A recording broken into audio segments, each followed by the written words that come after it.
Yo, it's your boy Ryan, Northwest Sports Fanatics, back at you with a new video. Today is Sunday, December 8th, 2024, with your boy Ryan and the Northwest Sports Fanatics. Make sure you guys subscribe to the channel. Smash that like button either now or on your way out. Donate to your boy if you can. Cash App $, ORIONNWSF, or the YouTube Super Chat right here. We got Sunday Night Football, the Los Angeles Chargers versus the Kansas City Chiefs. Kickoff is going to be here in roughly 10 minutes, so let's cue up the music, take a look at the thumb, and get settled in for an AFC West showdown between the Chargers and the Chiefs. Let's get it, baby.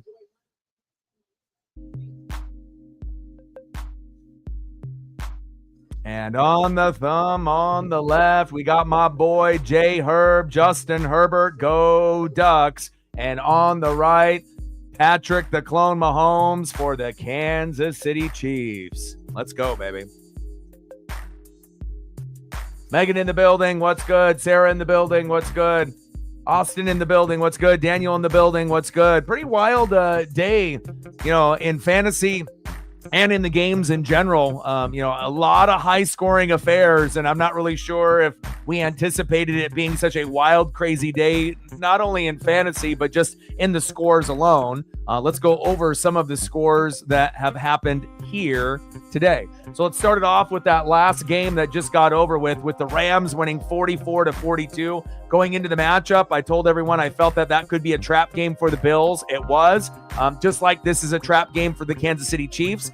You definitely feel that one team is a little bit stronger than the others, but it shows you on any given Sunday, Monday, or Thursday, anybody can beat anyone on any given day. And the Rams putting up 44 on Buffalo. I still think Buffalo is one of the best teams in the NFL. Josh Allen, 3 touchdowns passing, 3 touchdowns rushing. We've never seen that before. But again, it's a team game, 11 on 11. And unfortunately, the Buffalo Bills lost by 2. But again, give a big shout out to the Rams and Puka, Stafford, Cooper Kupp, Kyren Williams.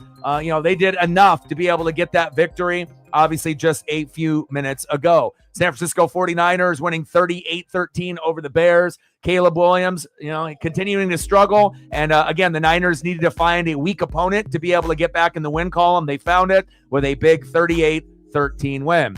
Jags winning 10-6 over the Titans. And that was probably, you could argue, probably the worst game, on this particular Sunday. Both teams are struggling. Both teams don't have a whole lot of talent really to work with, but someone had to come up to be the victor. Jags win 10-6 over the Titans on the road. Dolphins 32, Jets 26 in OT. That one went back and forth. But again, Tua, Jonnu Smith and company finding a way in overtime, and they were victorious 32-26 over the Jets.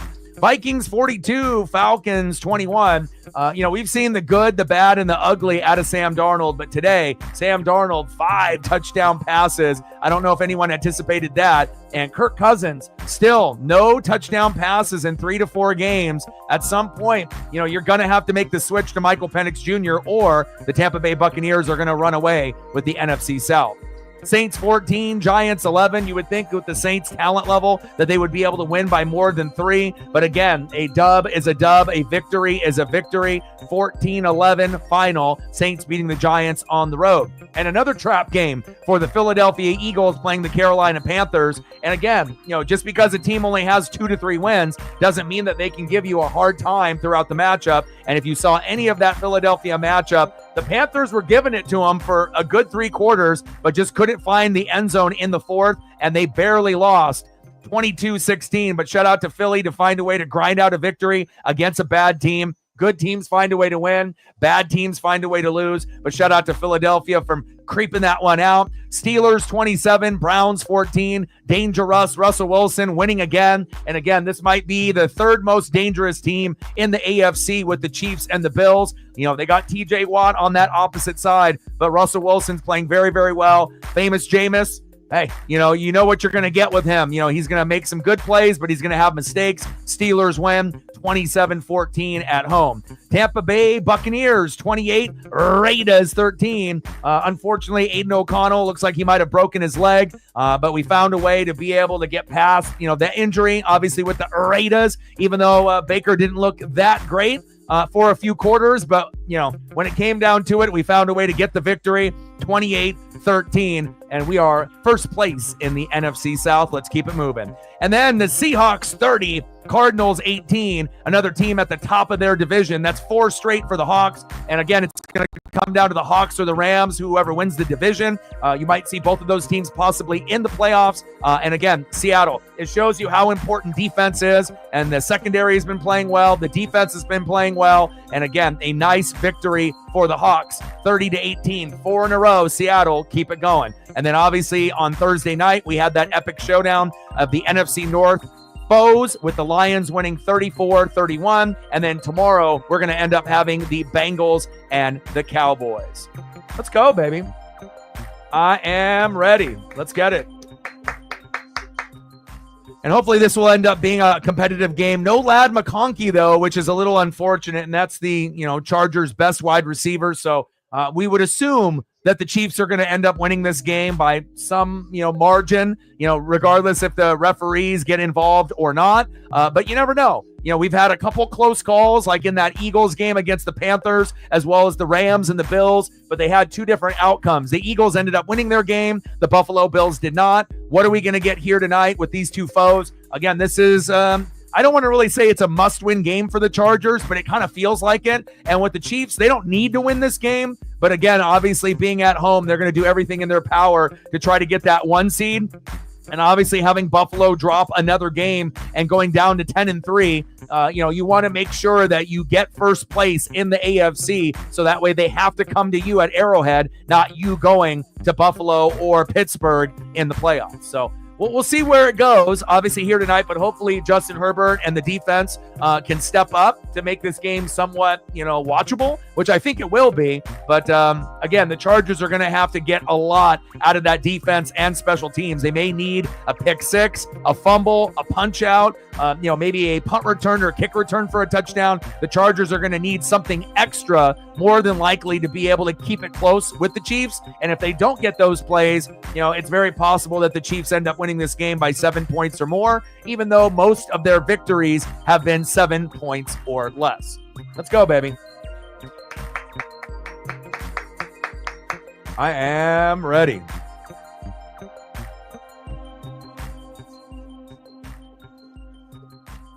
And it's kind of nice to be able to see the Panthers playing better ball.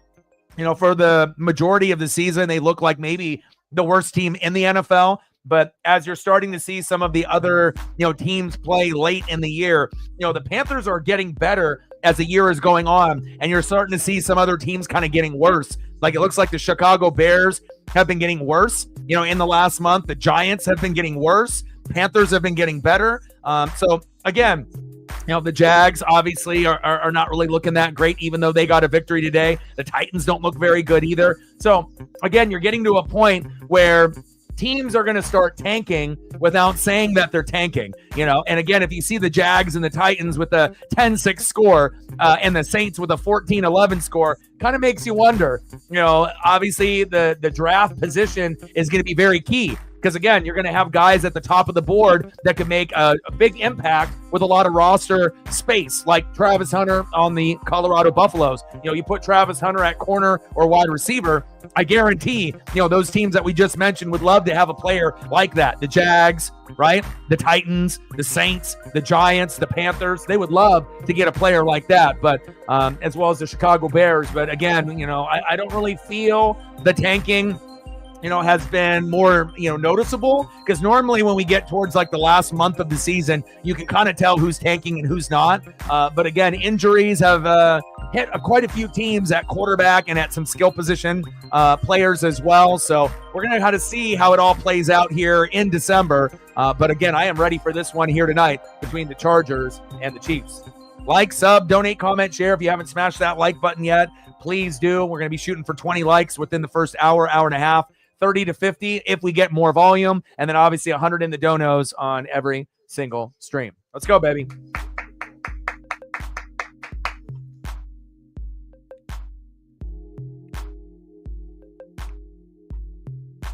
All right, I got to get the volume and everything situated here.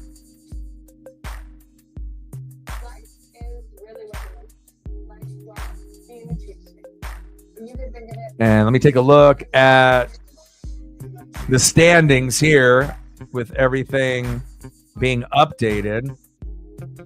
All right, so we got the Buffalo Bills in first place in the AFC East at 10-3, looking very good. Obviously, the Dolphins, Jets, and Patriots not looking so good this year. Steelers, another team that is 10-3 that's getting hot at the right time. You know, a team that actually has a defense. Baltimore Ravens, second place with an 8-5 record, but they don't have any defense. So I'm kind of concerned about them. Not really concerned on the offensive side with Lamar, but the defensive side definitely worries me.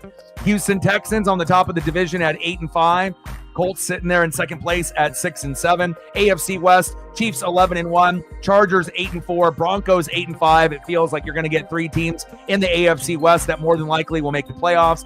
Eagles improved to 11-2, Commandos 8-5. Detroit 12-1 in the North, Vikings 11-2, Packers 9-4. So obviously the Vikings leapfrog the Packers, possibly to be the third best team in the NFC. We'll have to kind of see how it shakes out. Tampa Bay Buccaneers, first place, baby, 7-6 in the NFC South. And then the Seattle Seahawks, 8-5, first place in the NFC West. I like what I'm seeing here. And again, a few weeks back, I was saying, hey, we need to get that Tampa Bay Buccaneers and Seattle Seahawks there in first place. It took a few weeks, but now we're there. And again, the Rams are right on your heels, but I still think, you guys can get it done. And the same thing goes with the Atlanta Falcons nipping at the heels of the Tampa Bay Buccaneers. And you're probably going to only get one of those teams in the division to make the playoffs. I'm rooting for Seattle and Tampa, but you never know how it may go. It could end up being the Rams and the Falcons. But based on what we've seen from Seattle and Tampa in the last few weeks, it's going to be hard pressed to be able to take that spot from those particular teams unless they have major injuries. All right, baby. Let's get situated here with all my screens and the volume. Let's go, baby.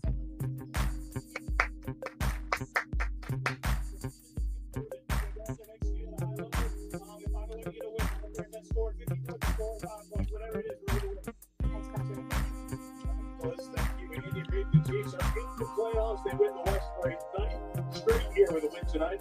Starting to try to stay in that top spot in the AFC wild case. These two repeat week 4, which was the first ever meeting of the reigning NFL and college football championship head coach. Yeah, usually when a person, isn't signing, the deal, the reason that they're not signing is because they're trying to get more money.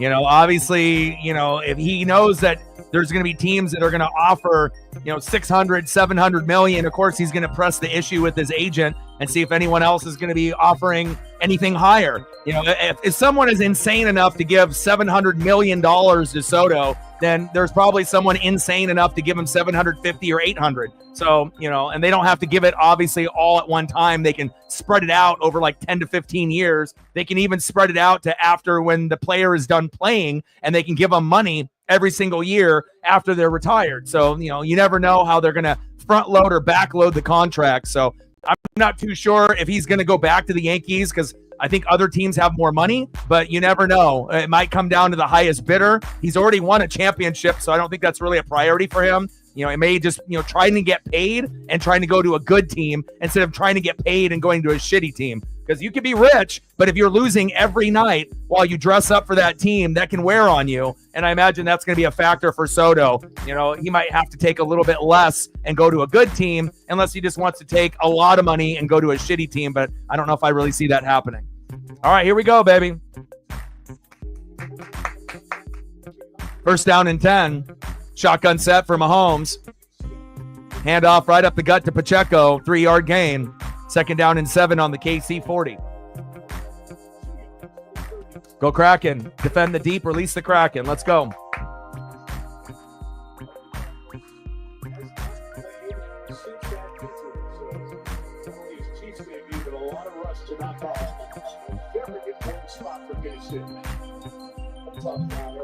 Second down and 7. Handoff up the middle. And just short of the marker there for Pacheco.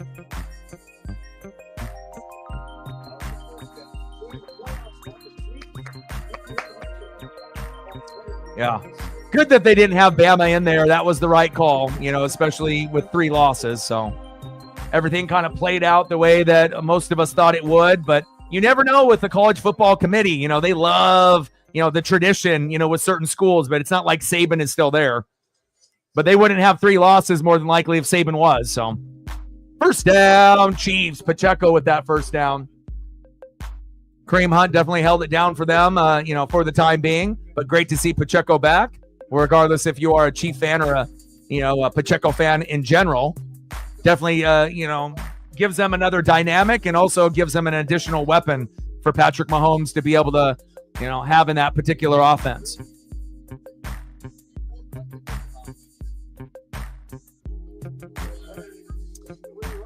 Play action fake. Mahomes. There you go. Travis Kelce. First down, Chiefs. Move the chains.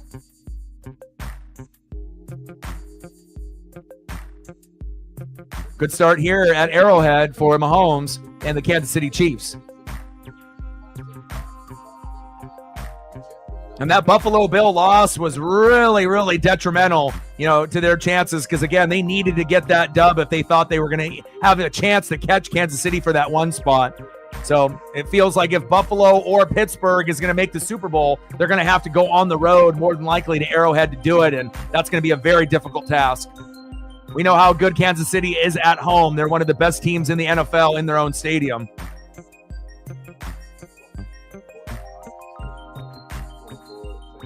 Yeah. And again, with the college football playoff, is not going to be easy. It looks like for Oregon, we're going to have to win 3 games. It'll probably be Ohio State, Texas, and Georgia, unless we end up getting any upsets in that bracket. That's a hell of a battle, for a team to be number 1 in the land, to have to play Ohio State again, to have to play Texas and Georgia. But again, I welcome the challenge. And again, if you want to be the best, you have to beat the best. And again, that's going to, make for some great TV. That's going to make some great matchups. And again, it gives us more content to do on the channel for those college football playoff games. I'm very excited about that. Not really too thrilled about the path, of having to probably go through Ohio State, then Texas, and then Georgia in the Natty, if that's the way that it plays out. But, that's what we're going to have to go through if you want to be a champion. So, but nice for the Ducks to be able to beat Penn State and, be 13-0, winning the Big Ten Conference in the first year, letting them know that, hey, little brother has turned into big brother, and, the college football landscape runs through us now. And that's kind of a cool feeling, after, looking up at Georgia and Bama and Ohio State and Michigan all these years, and to see Oregon's name up there, pretty cool. 3rd down and inches. Pacheco up the middle for 4 yards. First down, Chiefs. Move the chains.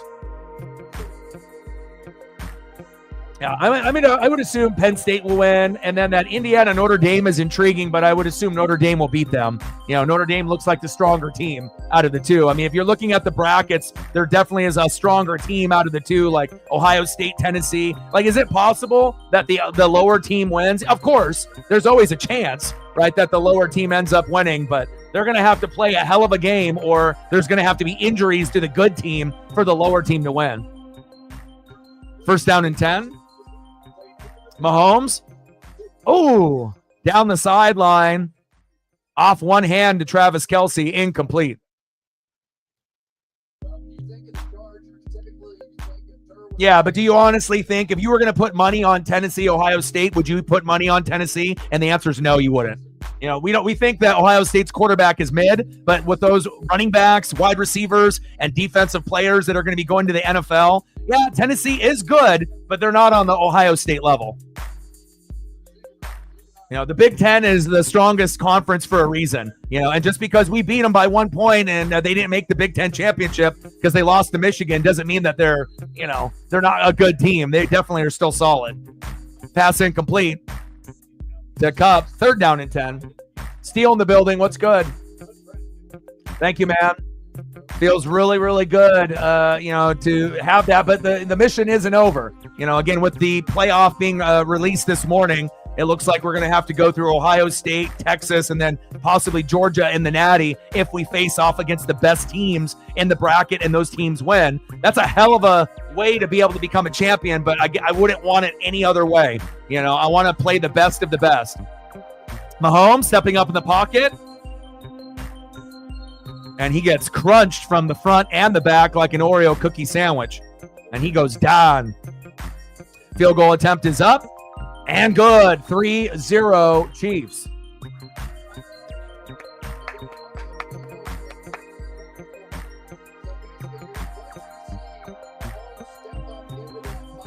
Matt in the building. What's good?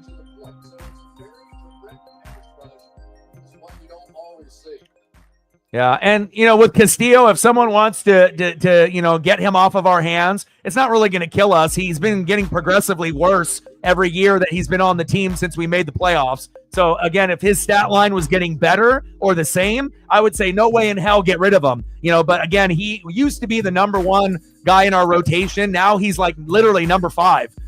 Everyone is better than him. Brian Wu is better. George Kirby is better. Bryce Miller is better. Logan Gilbert is better. Like literally, Castillo is our weakest link. So again, it's nice to have a guy named Luis Castillo for our 4 or our 5 spot. But I wouldn't mind dealing him if we could bring in someone else, or there might be someone from our draft class or someone that we can sign, or call up, from AAA or wherever, that maybe we'll get an opportunity. But if Castillo ends up leaving, that really wouldn't hurt my feelings. But again, he's no longer, the top dog, in the organization. He definitely is the weakest link of our starting 5. So 3-0 Chiefs.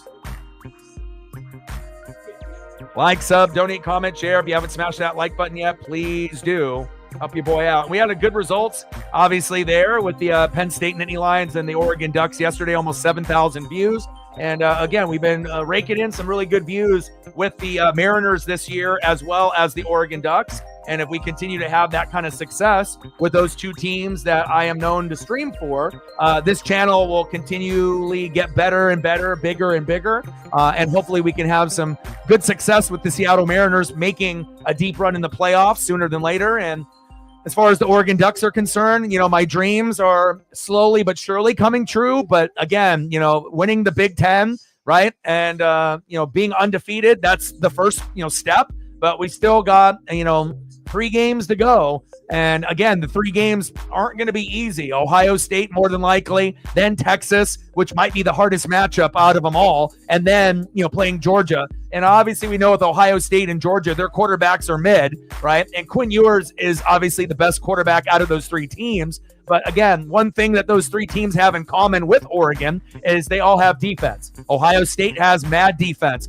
Texas and Georgia, really good defense, right? So you don't really know what you're going to get offensively from Georgia, Texas, Ohio State, or even Oregon. We can throw them in the mix. Sometimes you don't really know what you're going to get. Like yesterday was the first time that we had the offensive explosion where it reminded me of a Chip Kelly, LaMichael James, Darren Thomas, DeAnthony Thomas kind of led team with those kind of point totals. But the defense was really bad yesterday. But again, when you play a really good team like Penn State or like an Ohio State, sometimes that's going to happen, that no matter, how good your defense is, sometimes they're going to get tired and they're going to give up big plays. Even the elites, end up having some bad games on defense. But again, if you saw Texas and Georgia, their defense played much better than Oregon's, and it definitely showed. And Georgia had to squeak it out, obviously, in OT and win by 3. So, or just by a few, obviously, with ETN getting into the end zone. All right, Herbert, your turn. Down 3-0. Let's go, baby. No Ladd McConkey, so this is going to be tougher for them. Yeah, crazy, man. I was kind of thinking that the underdog might be able to get it done, but congratulations on getting that long kick and coming back and getting that game won. STL in the building. What's good? First down and 10. Hand off. Dobbins, nowhere. Loss of 2 yards. Or Gus Edwards. Gus the Bus, not J.K. Dobbins.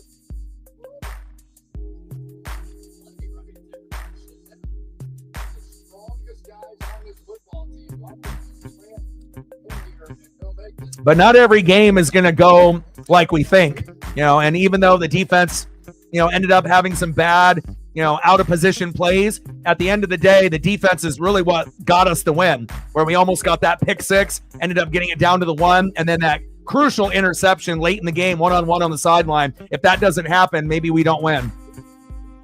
Herbert, get out of there, baby. It's 12 noon. You know what time it is? Time for another sack lunch. Yum, yum, yum, yum, yum, yum, yum. Offensive line for the Chargers needs to play better. 3rd down and 16 on the Charger 24.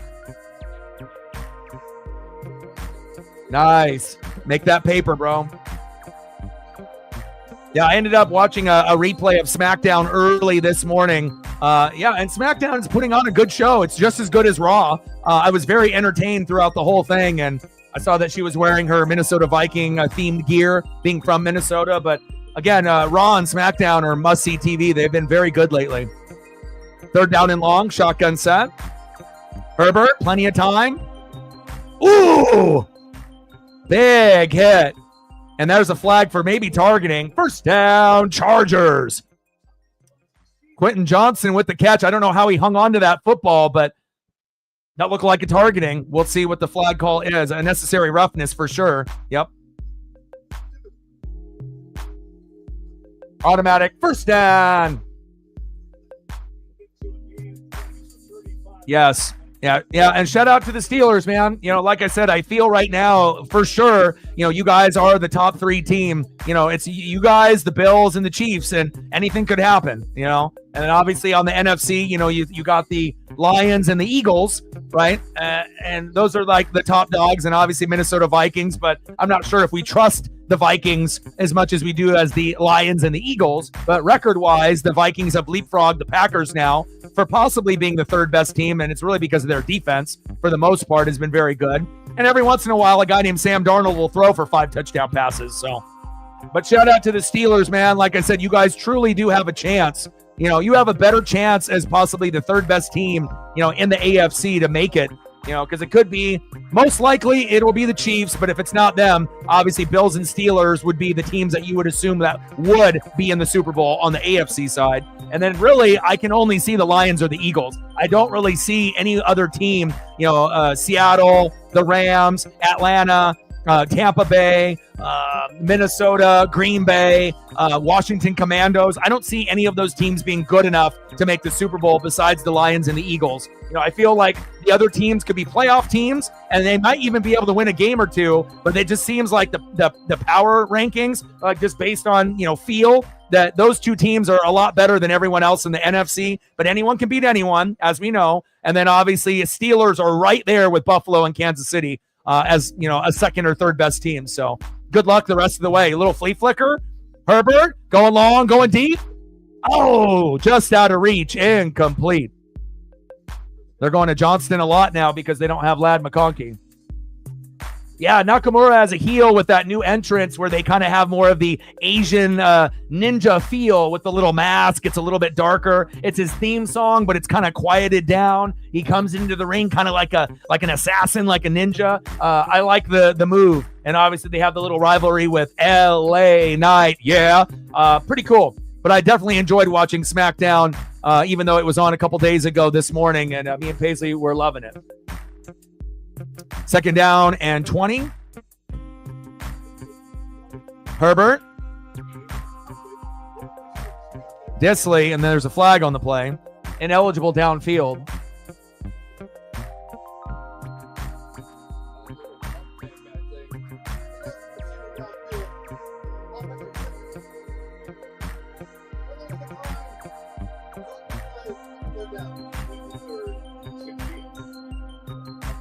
Penalty declined.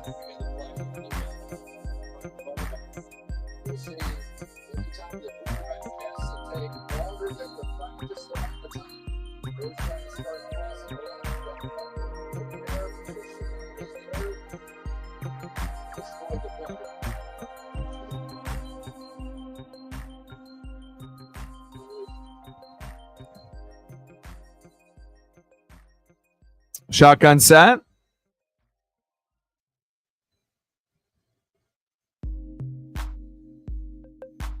Shotgun set.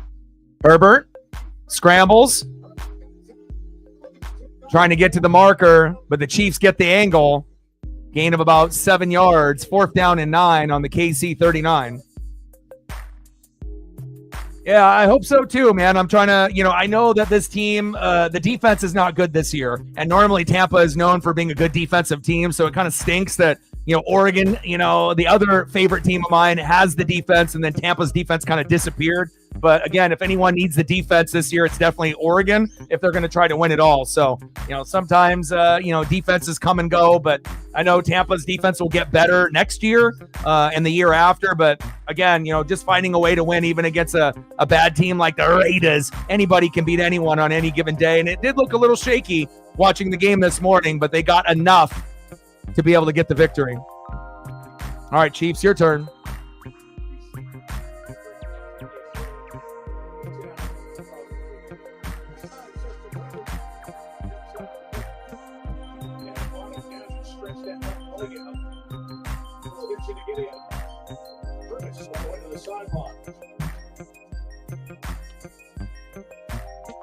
Rated E for everyone. Having hits like the next evolution of gameplay in Madden NFL 25. With a range of instinct and field sense powered by BlueTech. Madden NFL 25 allows you to compete across platforms with more control and realism. This year, quarterbacks like the Bengals' Joe Burrow, the Ravens' Lamar Jackson, and the Falcons' Kirk Cousins have been in total control and rank among the NFL leaders in passing. Madden NFL 25 is available to buy today. Who knows it's easier to make the right Jacob in the building. What's good? We'll see. We will see. I mean, there's not really a rush for him to be able to make the decision. I mean, it just depends on what team is crazy enough to give $700-800 million. I mean, again, if it's someone like Shohei Ohtani, yeah, fine. But Soto definitely was a very good player for the Yankees and got them to the position where they were. If they didn't have Soto, they wouldn't have gotten to the World Series. That is facts, right? But, I don't think he's worth that much. For a guy that's not very good at defense, like he's a good hitter, and he's obviously someone that is one of the leaders, and he's a good player, but I don't think he's worth that much money.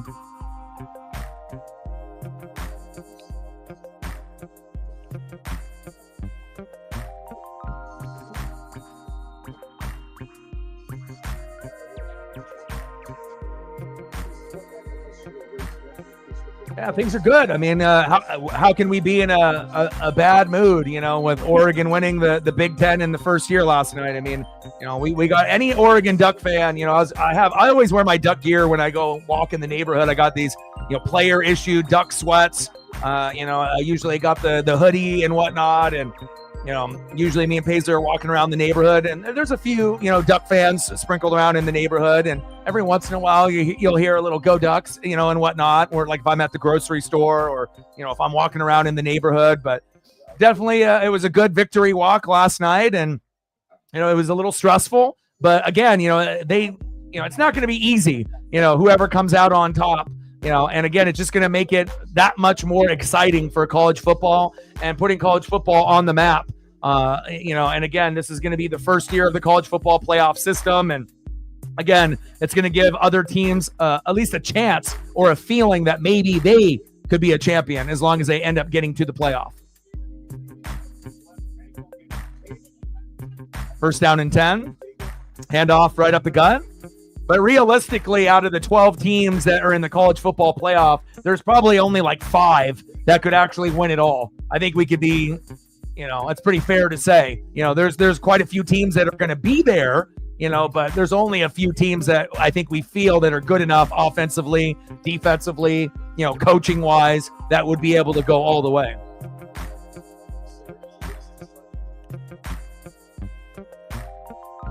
Man in motion. Mahomes, little check down, good blocking, downfield, nice, first down, Chiefs, move the chains. Mahomes short to Kareem Hunt there for 12 yards, 13 yards to the KC 33.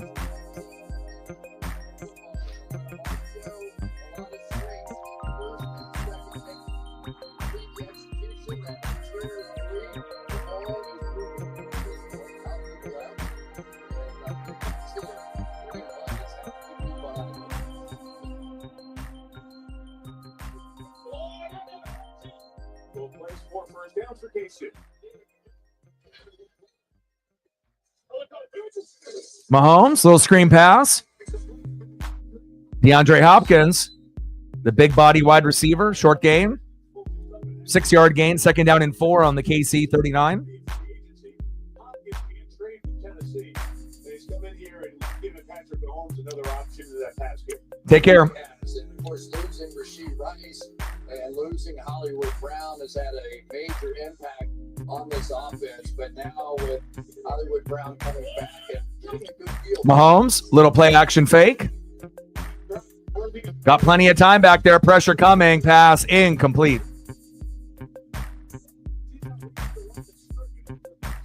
3rd down and 4.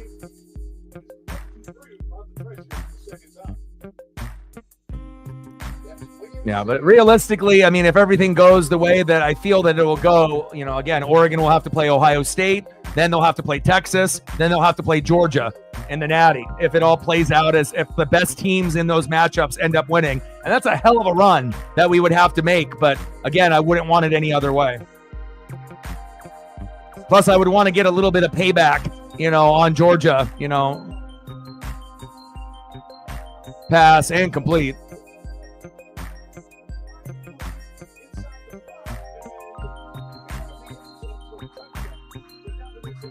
Yeah, incomplete pass there.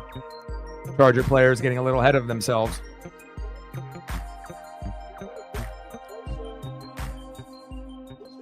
But I think the main thing about the college football playoff is cool. It gives us more content and it gives us more games to be able to watch, depending on what's going on that particular day. Since we, really only have NBA, college hoops for the men's, right? NHL. There's not really a whole lot of options. So that's kind of nice that for a month, that we're going to be able to add some extra games in for college football. And, that's exciting.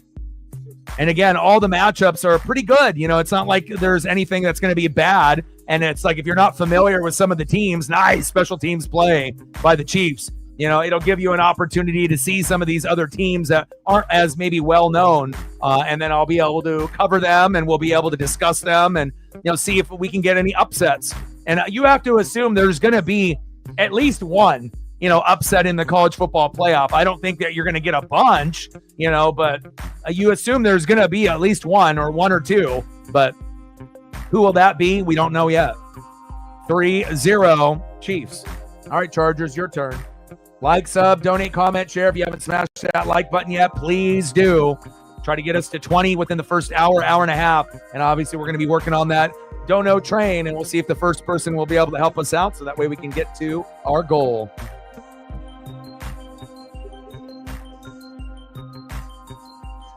I feel that was the correct, decision. Alabama isn't the same team without Nick Saban.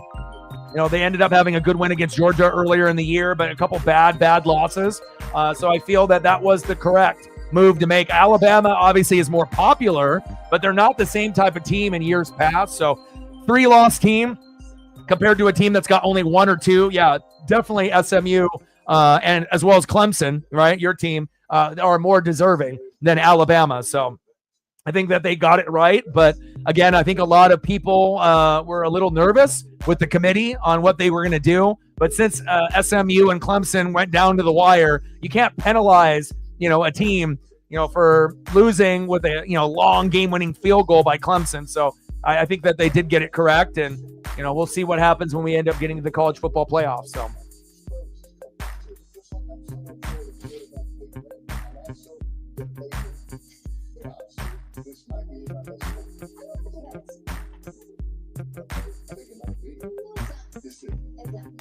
And we're 25 subs away from 20,700. Gained a few last night on that Duck stream, and hopefully we'll get a few more.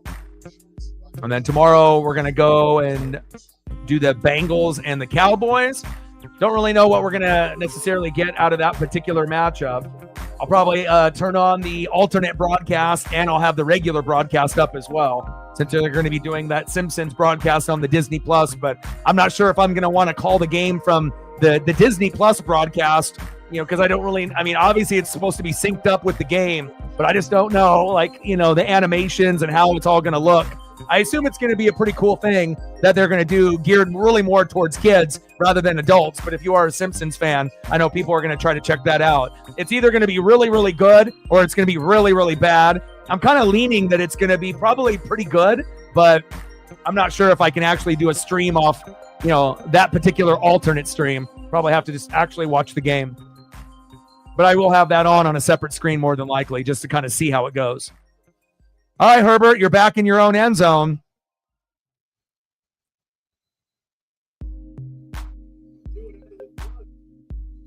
Shotgun set.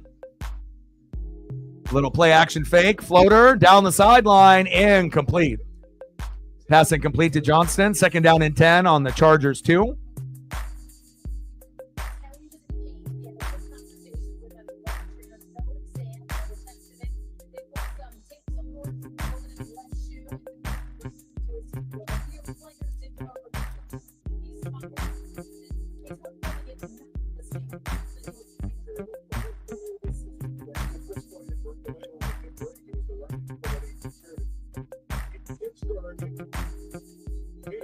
Pass short left to Shark. 9 yards to the Charger 11.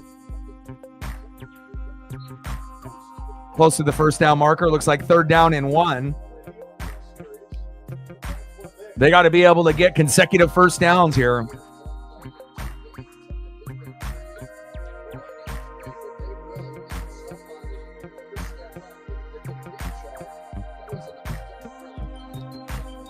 And hopefully we'll get some goats to come in and show some love and to be able to get us to a good number. I don't really know where everyone is at right now. I mean, there's nothing else really going on right now, but hopefully people will come in a little bit after halftime if they're busy right now. First down, Chargers. Herbert up the middle for 2 yards. Ooh, Herbert deep left to Palmer. To the KC 49, 38-yard gain. Move the chains. That's exactly what they needed right there. Hopefully a little bit more of that from Justin Herbert.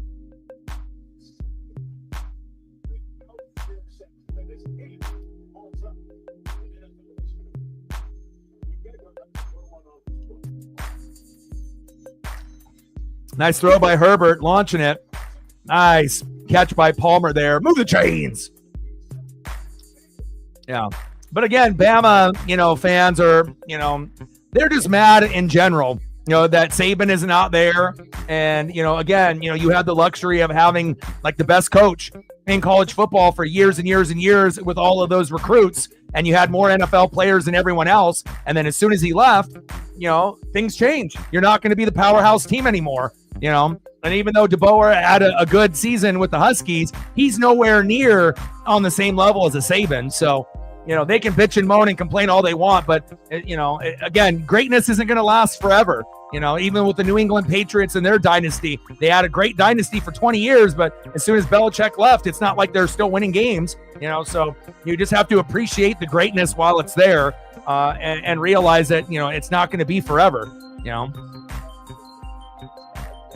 And, if Alabama can end up, only losing maybe a game or two, then maybe they can be in the college football playoff next year. But again, if you're going to have to battle, Georgia and then now bringing Texas into the fold, there's more chances for more losses, not only to those teams, but teams that you mentioned, like Vandy, Tennessee, and Oklahoma. If you're a good team, you don't lose to those teams. Maybe lose to Tennessee, but definitely not to Vandy and Oklahoma, because Tennessee's actually pretty good this year.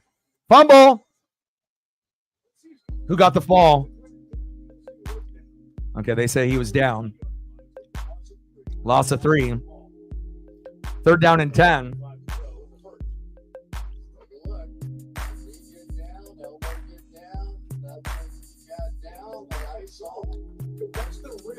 I mean, the whole point of a lot of those recruits, going to Bama was playing for Saban and going to the NFL, but now Bama and Michigan don't really have the same ring to it.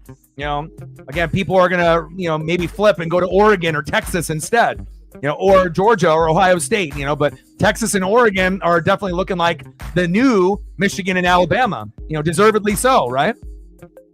With Sarkisian and Dan Lanning doing their thing. Timeout called. And again, I already knew that was going to happen going into the year that I mentioned, and it's not surprising that Oregon and Texas are up there right at the top. So, I mean, obviously Bama fans, Georgia fans, and Ohio State fans are pissed, because, they're used to being the top dog, but, you got to move over and create some room for a couple other teams, It's not going to be the same 2 or 3 or 4 teams every year.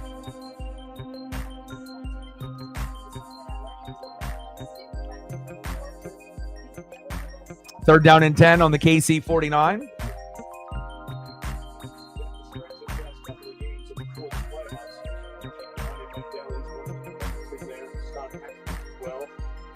Yeah, but you're always going to get teams bitching that are team 13, team 14. You know, you're always going to get a couple teams on the outside that are bitching. Even if we move it to 16-team playoff, then teams 17 and 18 are going to bitch. You know, that's just how it's going to go. So,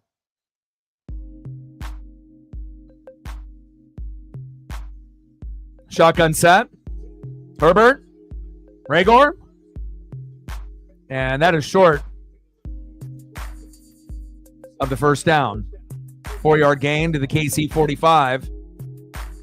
4th down and 6. And punting unit coming out again. Unfortunately, you know, with J.K. Dobbins, you know, being injured, it would be nice to be able to have that 1-2 punch with him and Gus the Bus. But the reality is, you know, Gus is not on the same level as J.K. Dobbins. And if they had Dobbins and they were able to run the football at ease and play good defense, this game would be a lot closer. And, you know, even though it is 3-0, I think a lot of times when you play the Chiefs, it feels like, you know, you're down by more than what the score shows, especially if it's hard to be able to get consecutive first downs. 3-0 Chiefs.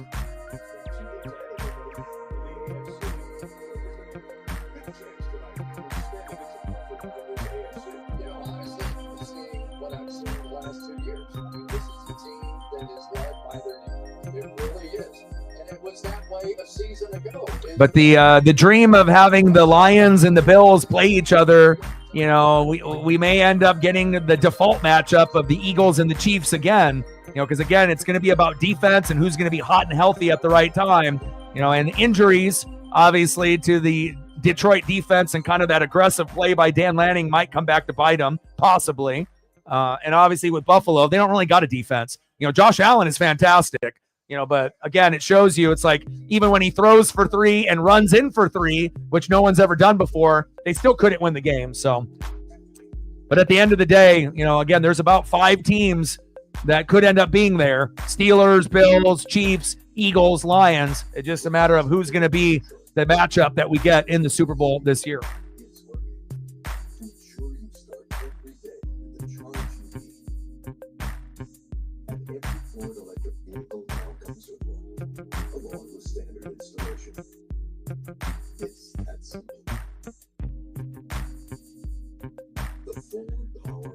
All right, we're at, where are we at right now? We're at 12, not bad. 8 more to go to get to 20. So if you are in the room and haven't smashed that like button yet, please do.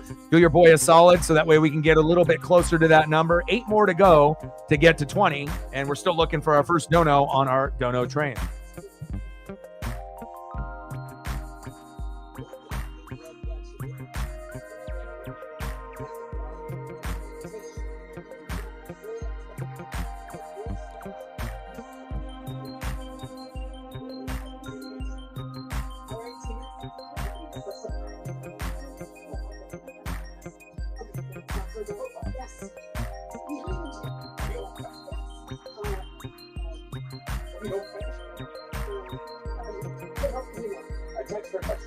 They have a 97% satisfaction. So Could have done it in a British accent. Wish they would have flexed out this matchup for tomorrow's game for the Bengals and Cowboys, but it is what it is. But that's what we'll do on Monday. I'm not sure what we're going to be doing on Tuesday or Wednesday. I might do a stream on one of those days, and then the other day we'll take the day off. And then on Thursday, we got the Rams and the Niners, which doesn't really seem like, an amazing matchup since obviously the Niners have been reeling, but getting that dub against the Bears will get their confidence up, and they're going to be at home. So that'll be probably a little bit of an interesting game, and I think it could be a little bit better than people think. Rams are 7-6, the Niners are 6-7, so it may not be like the most ideal matchup, but the Rams-Niners has potential to be better than tomorrow's matchup with the Bengals and obviously the Dallas Cowboys. Like, we know the Bengals are going to make it fun with Burrow and Chase Brown and Jamar Chase and T. Higgins, but what about the Cowboys? Are we going to get anything from any of their players? We don't really know. David in the building. What's good? Raiders in the building.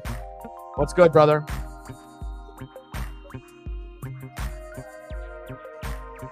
Unfortunate injury to Aiden O'Connell there. Hopefully he, heals up, and hopefully that you guys can have some success, for the rest of the season. And if you end up dropping some games, that'll get you into a good position for maybe a new quarterback like a Shedeur Sanders, or maybe a guy like a Travis Hunter in the draft. So, and you guys definitely made it a little bit more difficult than I thought it was going to be in that game. But as soon as the injury happened to O'Connell, I think everyone kind of knew that the Bucs were going to pull away. So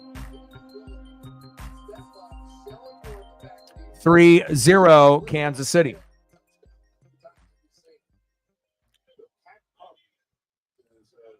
Shotgun set. Little draw. Pacheco running into 3 Chargers. And minimal gain there.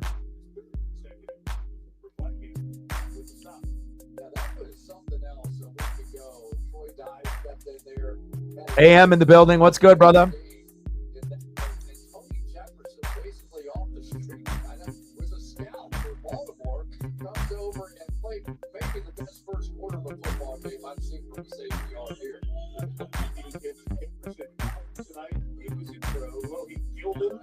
Shotgun set, screen pass, and there's Noah Gray, gain of 4 yards. 3rd down and 4 on the KC 33. Yeah, but the Raiders need a lot more than just Shedeur Sanders to be successful. And after watching, Jackson Powers Johnson at Oregon and then his transition to the Raiders, he doesn't look very good. For being one of the top 2 centers, and the Tampa Bay Bucs passed on him and went from Graham Barton instead because he could play center, guard, or tackle. I can kind of see why. The communication and the connection with the quarterback and has just not really been there. And I don't think Jackson Powers Johnson was a wasted pick. Nice tackle there by the Chargers. It's 12 noon. You know what time it is. Time for a sack lunch. Yum, yum, yum, yum, yum. Joey Bosa in effect on Patrick Mahomes. And I know Jackson Powers Johnson will get better, but I just didn't expect someone to be one of the top 2 centers in the draft to play so poorly in his first year. I thought he would be better. And some of it has been communication, being tapped on the leg, hiking it a little bit too soon against the Chiefs and, losing the game. But it's not like that game was the only time, because I've been watching him and I watch Duck players in the NFL. And unfortunately, he hasn't lived up to the billing yet, but hopefully he gets more comfortable as the years go on. And then, he'll live up to that draft pick number. Bobbled and recovered by the Chargers, I believe.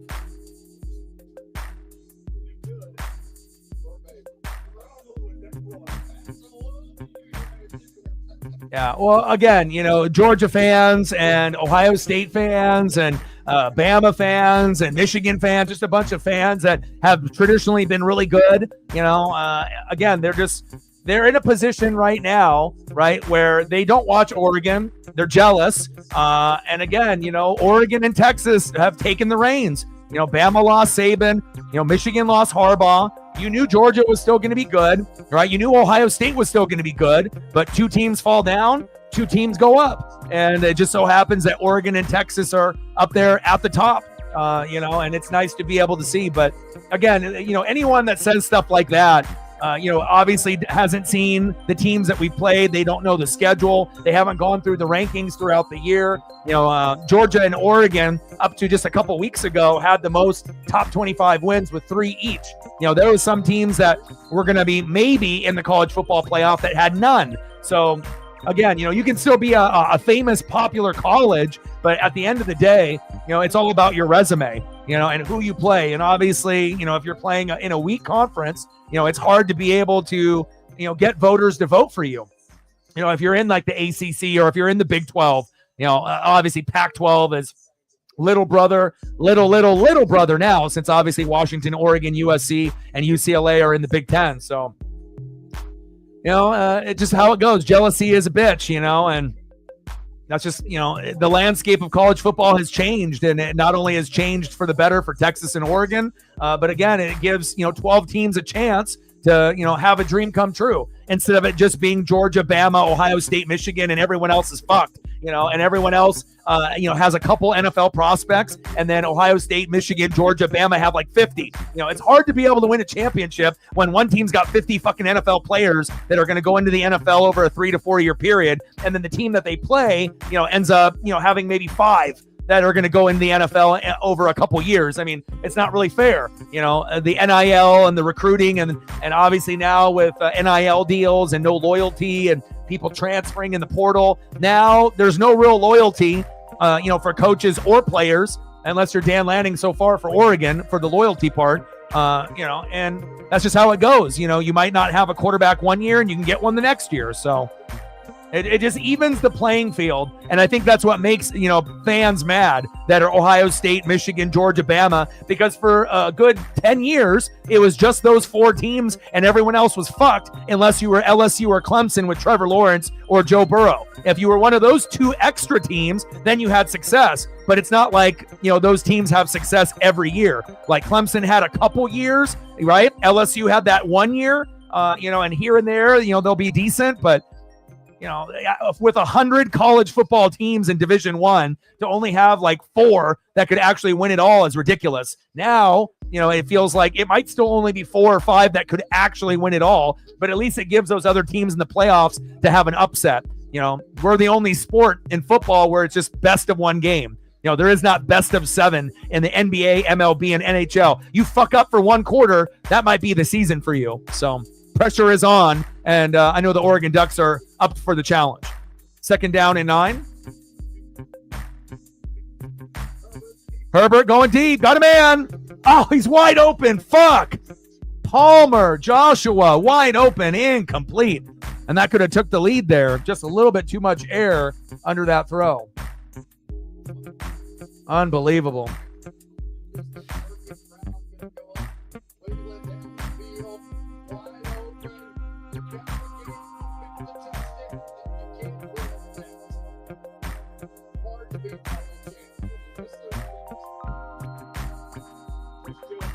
Yeah, I agree with everything that you say here, except I think Notre Dame could beat Indiana. I think I would give Notre Dame the edge over Indiana, but I do have Texas beating Clemson, Ohio State beating Tennessee, Penn State beating SMU. But the wild card is that Indiana-Notre Dame one, and I think I would lean Notre Dame over Indiana personally. Just based on what I've seen, but I don't know how many games of Notre Dame or Indiana you've watched, but I think Notre Dame is the better team. I think Indiana had a great team this year, but I just don't think that they're on the Notre Dame level this year. But again, you never know. I mean, that one might be the closest matchup out of those games. Again, it seems like one really good team and then an underdog. One really good team and an underdog. So, obviously Tennessee would, be able to have a chance in theirs, but I think that Indiana-Notre Dame could be the closest out of those games. But if Indiana ended up winning, it wouldn't shock me either. So, but that one, just on paper, if you've watched those teams play, it definitely feels like that could be the closest one.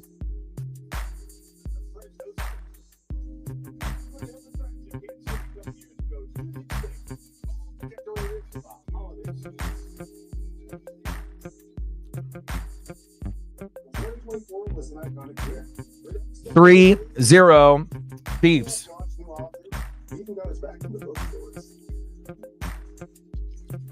The Chargers need Ladd McConkey in a desperate way.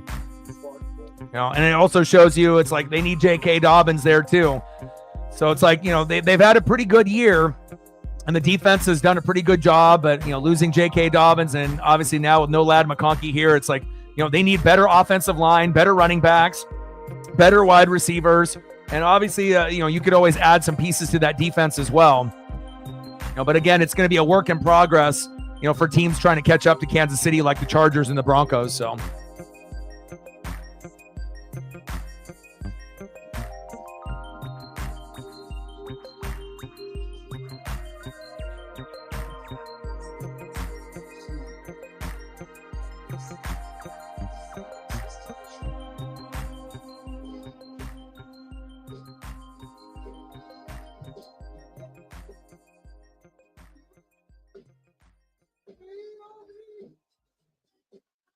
Yeah. Plus, you also have to feel like SEC fans are a little delusional.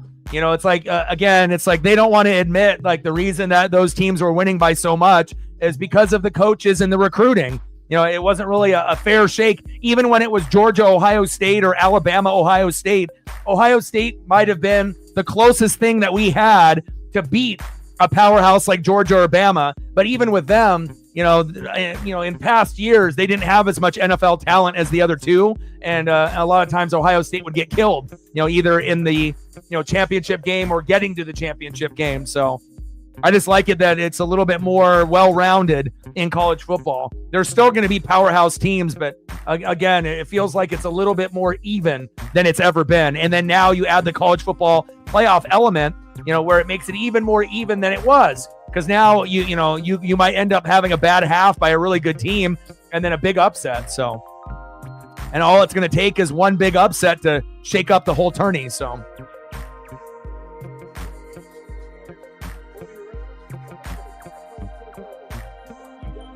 Yeah.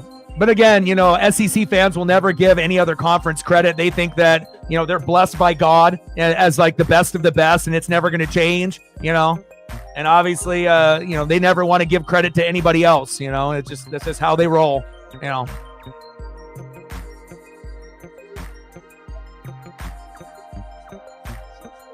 mean, that's the difference between certain fan bases, Certain fan bases are willing to congratulate the other teams when they do well, and others are going to make excuses, like Ohio State fans, right? Bama fans, Georgia fans. They don't want to give credit where credit is due. They'll make excuses that the refs cheated, we cheated, whatever. It's never, oh, we played bad or you guys played good. No, it was something that's bullshit that happened. They cheated. The referees got involved. Blah blah blah. And that's sad, but that's why, some of those fans from that fan base don't get respect, always making excuses. Oh, it's 12 noon. You know what time it is? Time for a sack lunch. Yum, yum, yum, yum, yum, yum. Derwin James with the sack lunch.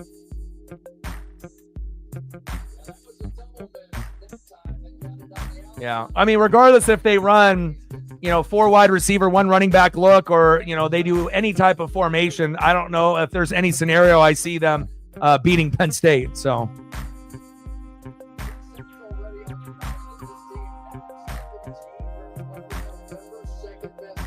yeah. And also, it's all about, the bandwagon fans, hopping on, Georgia or Bama or Ohio State, just knowing that they're going to be good every year. But I imagine, Oregon will have a lot of bandwagon fans, and we're starting to get a lot more too, especially if Oregon ends up winning the Natty. You can only imagine then you're going to get people all over the world all of a sudden rocking Oregon stuff, acting like they've been, rocking Oregon for years and years and years, So it's going to go both ways. Same thing with like Texas, ended up, winning it all, even though they lost to Georgia, yesterday. Obviously, then all of a sudden you'd see all these hook 'em horns and, all these people that would be claiming they've been Texas fans since Matthew McConaughey's been born, Pass incomplete. Flag is down.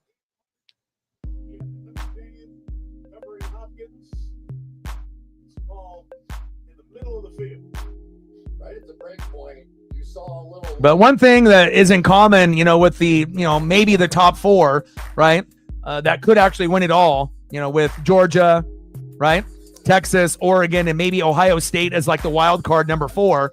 They all have great defense, right? And obviously 3 out of the 4 have coaches that can win big games. And then obviously we know Ryan Day kind of struggles with it. But again, if you had to choose a 4th team that could surprise, Ohio State might be that team.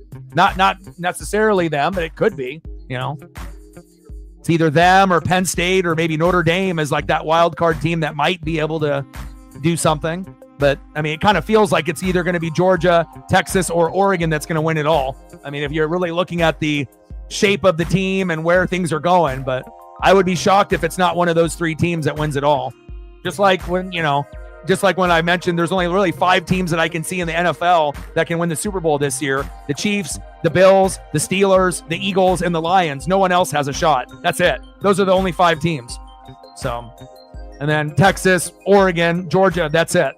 And then hopefully Ohio State, Penn State, Notre Dame, and a few of those others make it interesting. But That's the kind of the way I see it. Noah Gray, 6-yard gain.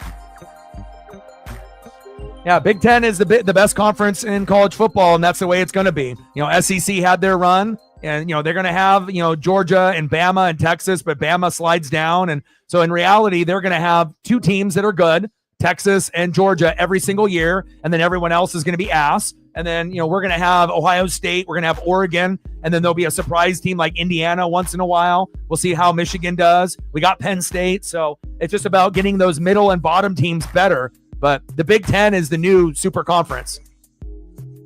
And I know SEC fans don't like that one bit. Travis Kelce with the short gain. Oreo in the building. What's good? What's good, Captain? Oh, happy birthday, Captain Oreo Mama.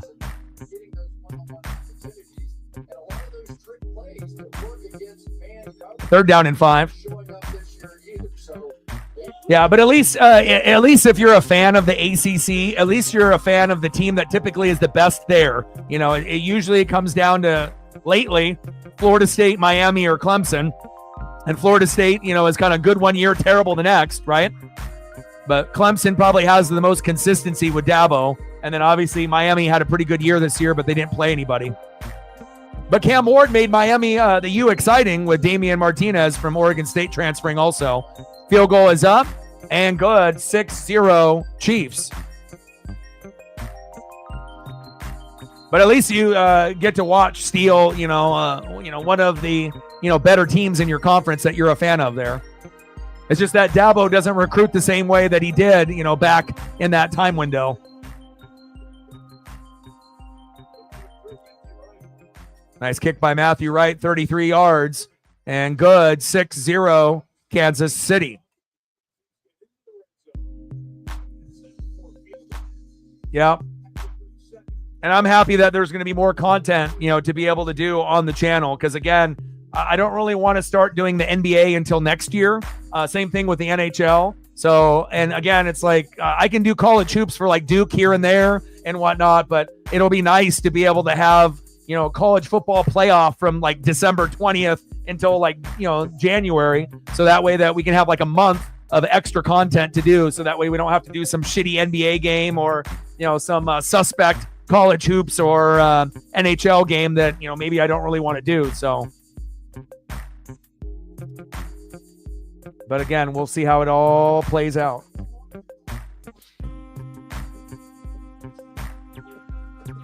Six 0 Chiefs.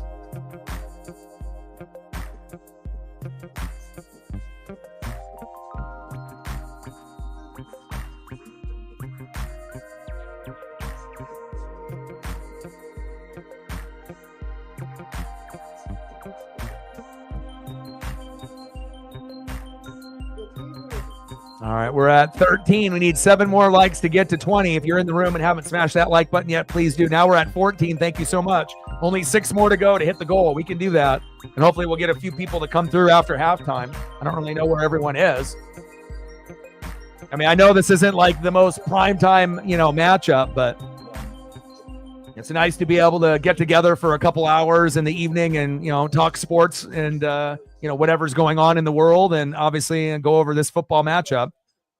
I mean, we assume that this will be a little bit more entertaining than tomorrow's matchup, but again, who knows? Maybe the Cowboys will play a little bit better than anticipated, or the Bengals will throw up a 50, on Dallas, and Burrow will go off, and Jamar Chase and Chase Brown, and at least one team will play well out of the two. So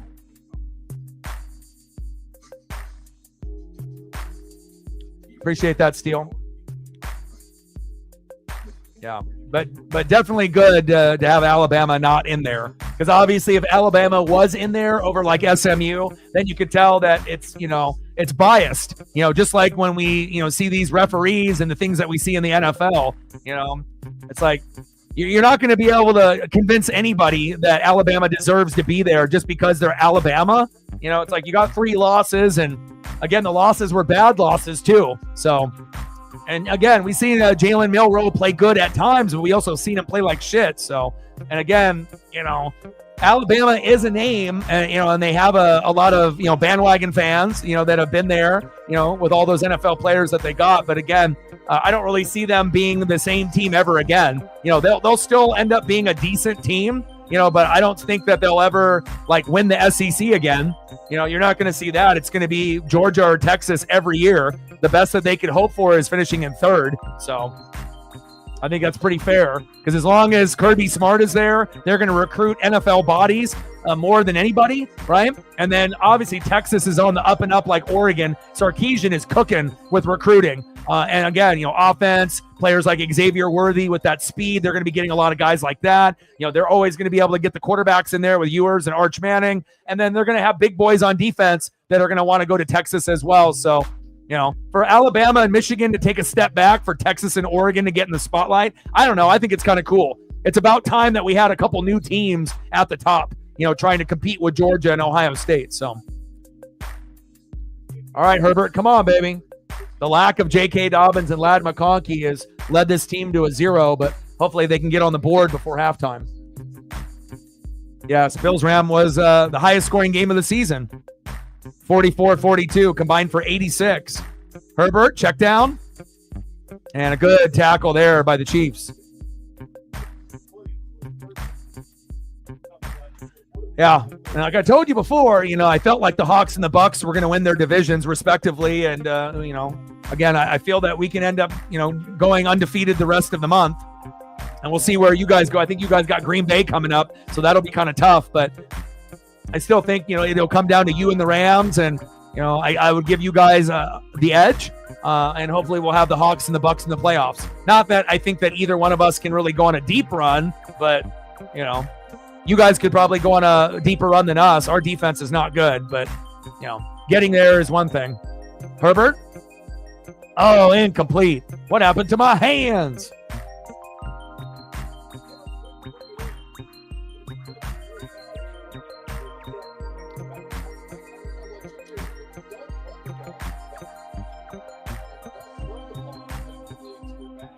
Now, 4 wins in a row for the Hawks, but it shows you injuries, to the D-line and the linebackers, killed them at the beginning of the year. But now you're starting to see the secondary, get more interceptions. They're playing together. It's almost like a little baby Ravens, type of team. Offense has enough weapons. They didn't even have Kenneth Walker III today, but, Charbonnet, getting it done, and he can still put up, similar numbers to Kenneth Walker III, and he did today. So it's like they have enough skill position players on offense to make it work.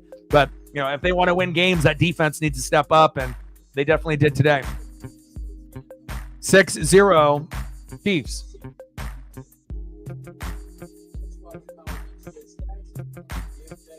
Like, sub, donate, comment, share. If you haven't smashed that like button yet, please do. And we're still waiting on our first dono on our dono train. Who will be the one that gets it started? And hopefully we'll get a few people to come in here late to be able to finish it off.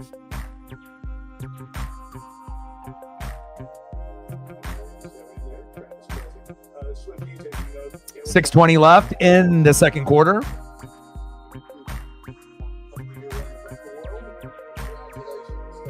Chargers need a turnover bad.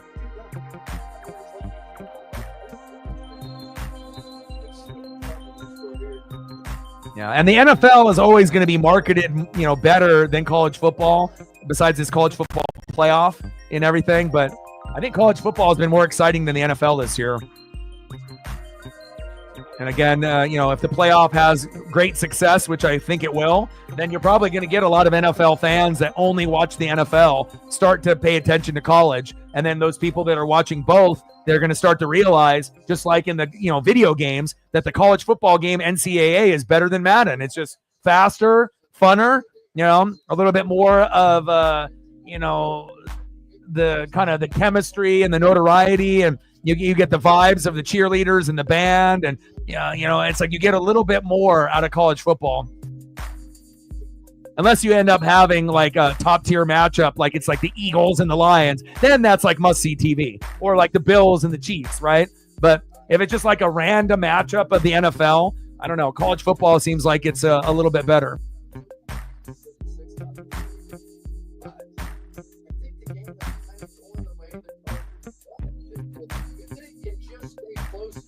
Yeah, Chargers can't get anything going on this Chief defense.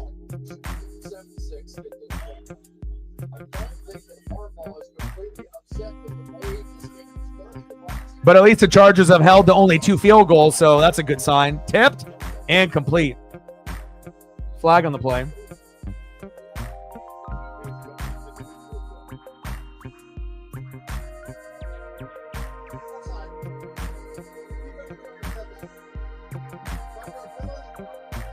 I mean, obviously, if the Chargers get a touchdown, boom, you're ahead by 1. So defense has been great, since Harbaugh has taken over. But they got to be able to figure out, more offensive weapons. No Keenan Allen, no Mike Williams, no Eckler. And it kind of makes you wonder, if those guys were there, what would the record be like? Would they have an additional 1 or 2 wins? Or if they just had J.K. Dobbins and Ladd McConkey playing, then they would be in a better space. Because J.K. Dobbins actually did a pretty good job for them before he got hurt. Pass left to D-Hop. 7-yard gain. 3rd down and 2 on the KC 17. 5:39 left in the second quarter.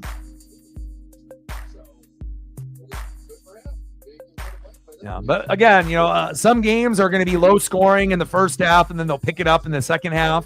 Not every matchup is going to be like the Bills and the Rams, or even Green Bay and Detroit, with a 34-31. Shotgun set.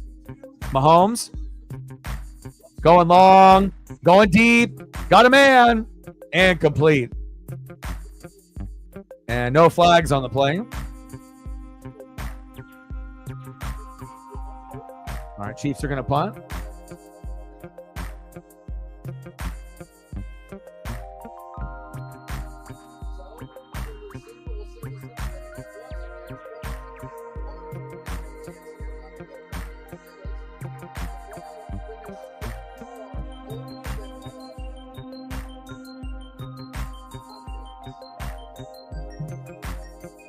About an hour and 16 minutes in, 4th down and 2.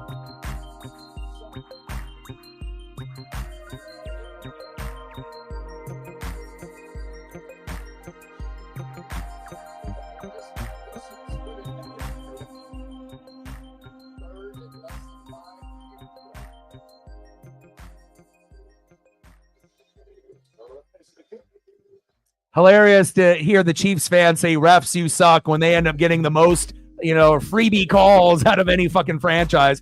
Like, okay, you're going to bitch and moan when you don't get a flag you're up 6-0. You get every fucking call to go your way at the end of the game and during the game. Just because you don't get a fucking holding or a PI on one play, it's like you're going to win against the Chargers regardless if you get that PI call or not. Like, relax. Ridiculous. Bitching and moaning because they don't get one. It's like you get every fucking call, And it's funny too because they get so defensive, like the fans of the team, they get hella defensive when you bring it up, But again, if it's true, why are you getting defensive?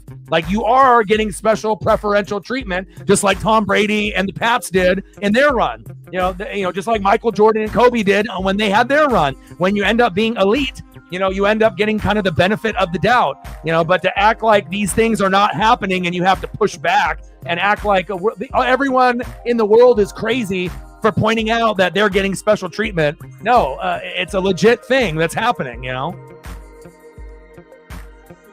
I mean, it's like we get it. We understand, how good, the team is, but this is definitely like the weakest, Chief team that we've ever seen, right? It's not like they're blowing people out of the water. Mahomes looks like a shell of himself. He doesn't even look like the same type of Hall of Fame quarterback that I'm used to seeing in previous years, right? And I don't know if he's ever going to get better. You know what I'm saying? Like, it seems like he's kind of regressing, and at some point, you would think that, maybe we'll end up getting that gunslinger back where he'll throw for like 5,000 yards and 40 touchdowns and like 5 picks. But I don't know. I mean, based on what I've seen the last couple of years, it seems like he's kind of regressing and going backwards instead of actually, getting better. It's one thing if he was like injured last year or this year, but there really isn't any injuries that have been on the injury report. So.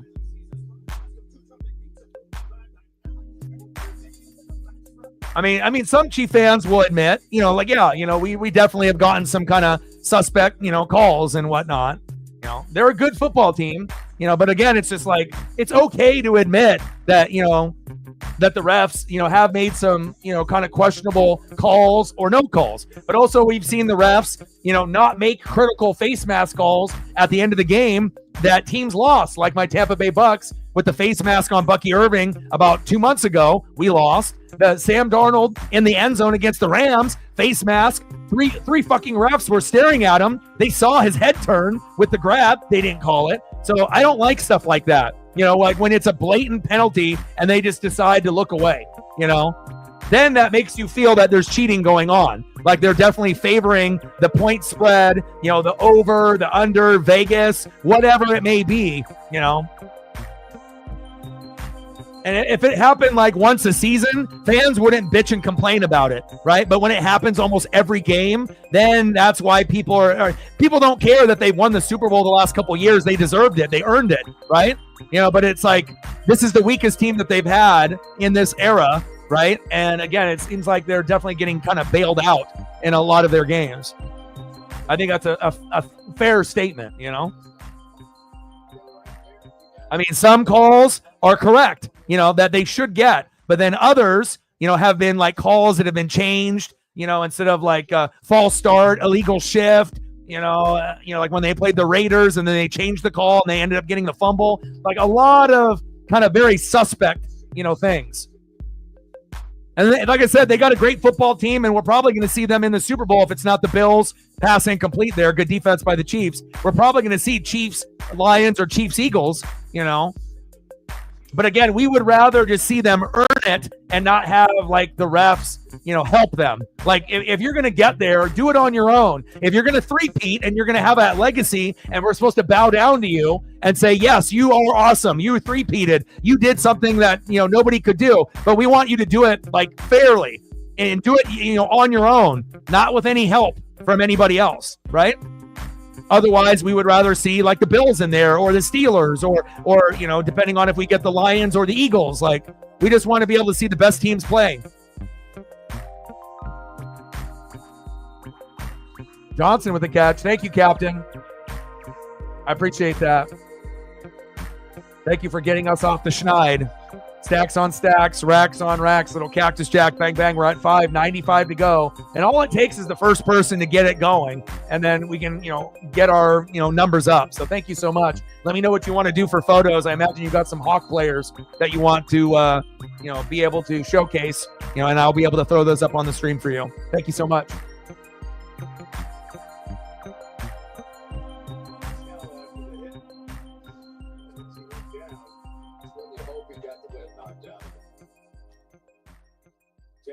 Heineke.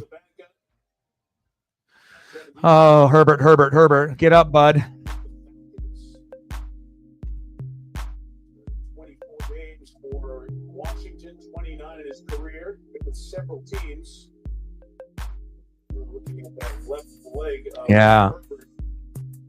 Fucking, I hate injuries, man. Injuries stink. And on top of that, it's like I don't like seeing my Duck players, get injured in the NFL. It's like, I like to see Herbert have success, and I was so excited when Harbaugh got the job there. So you're not wasting his prime.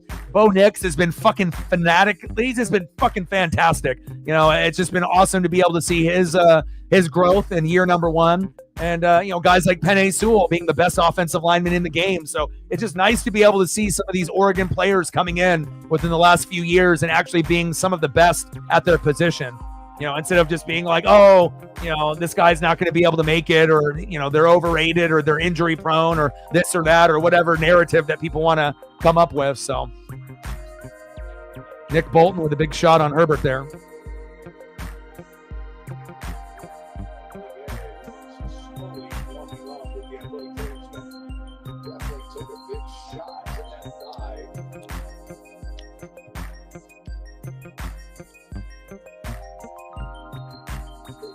Well, realistically, it's going to come down to reflecting Zini in the championship.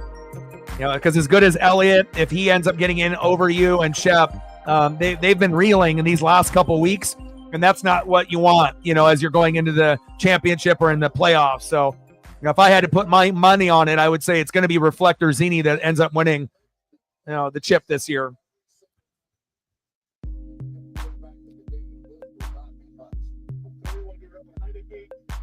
But you never know. Again, if you have one good week, it could make all the difference. And if you get in, there's a chance. But Heineke diving for the first down marker, but short. 4th down and 8 on the Charger 37.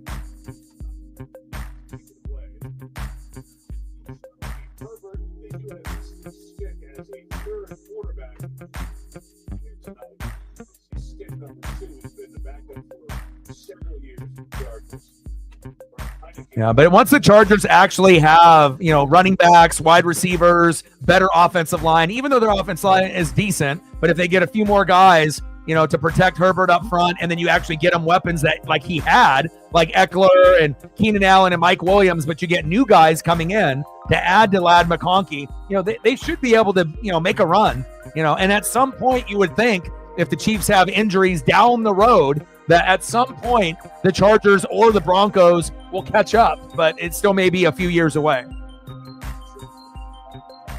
As long as they have Kelsey and Mahomes and Chris Jones and Andy Reid and Spags, it's going to be hard to beat this team.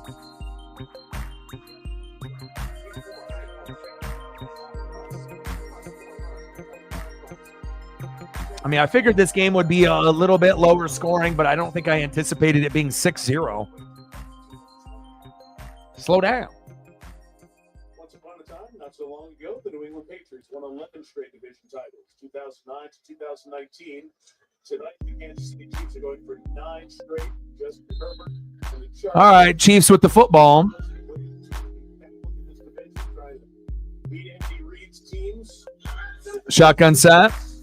Mahomes, good protection up front. Pass incomplete.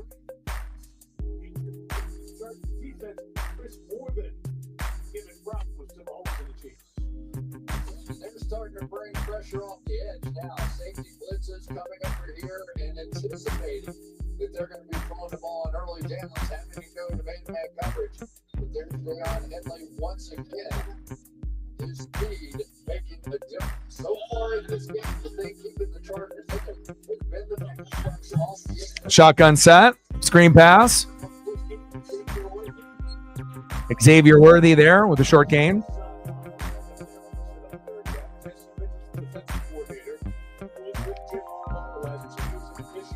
Mentor's done a great job as the defensive coordinator for the Chargers. Got to be able to bring people that you're familiar with. And Harbaugh definitely built the right staff.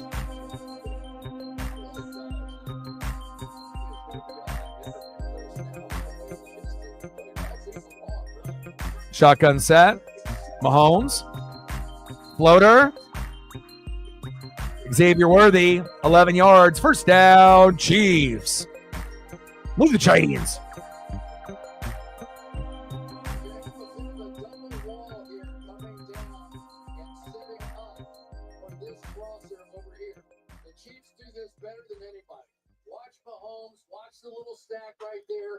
At some point, running that particular route and that throw is going to turn into an interception or a pick six.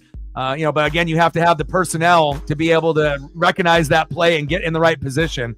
But I think they're getting a little kind of too loosey-goosey with that throw, throwing across your body like that and just trying to lead the receiver. You end up getting a good disciplined corner that can read that play. That'll turn into a pick six for somebody, maybe not in this game, but in the future. Very, very suspect throw. We know Mahomes can put it right on the breadbasket, but I don't like throws like that. Throws like that make me cringe a little bit because if they're not on the money, it could easily be a turnover.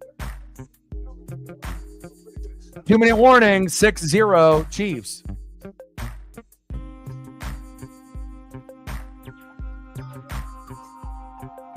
Ladd McConkey is good. Palmer is decent. Quentin Johnston's terrible. So, it's all right. It's nowhere near where it needs to be for them to be successful. And again, the Chargers have always had injuries. At first you would have bad coaching, and then they would have injuries and they would be kind of cursed. Now, it's like you got the coach there, but you still have, the injury curse, it feels like, with the team. And let me know what you want to do for photos, and I got you. If you have particular Hawks players.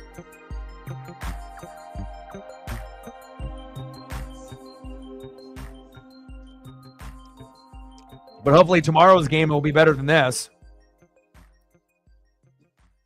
And then they got that dual Simpsons broadcast on Disney Plus, so I'll be watching both. I just don't know if I can actually call the game off the Simpsons broadcast itself.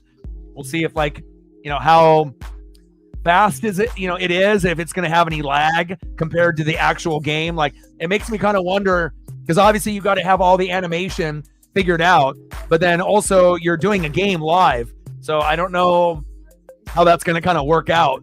I know they've probably been working on it for a long time for this moment, to have this alternate broadcast with the, Bart and Homer, and they're going to have Lisa and Marge do like interviews on the sideline, and everyone's going to be, obviously designed as a Simpson character, which will be cool to see. But like, how is it going to look on screen compared to the actual game? That's what I'm kind of wondering. But I'll definitely watch both. I'll have that on a small screen, and then I'll have the game on, and I guess we'll have to compare, and we'll have to wait and see. It's either going to be really, really good or really, really bad, so we'll find out.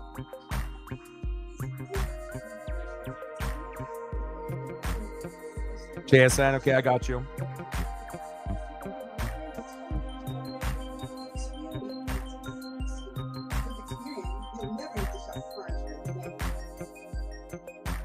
Coming up on the fair at halftime, a Hollywood thriller as the Rams beat the Bears. Stephen won Puka and Josh. Pretty high score game out there as the Rams staying within a game of Seattle. We'll see next Sunday night at home. The Seahawks take on the Packers. Both teams had some good games over the years. As in these teams. 2-1. Chiefs up 6-0. Going in. Shotgun set on 2nd down and 3. Noah Gray for 8 yards. First down, Chiefs. Really like this move here by Andy Reid. We can't block him. Let's just spread everybody out. Shotgun set. Mahomes dancing, romancing, down the sideline, incomplete. Flag on the play.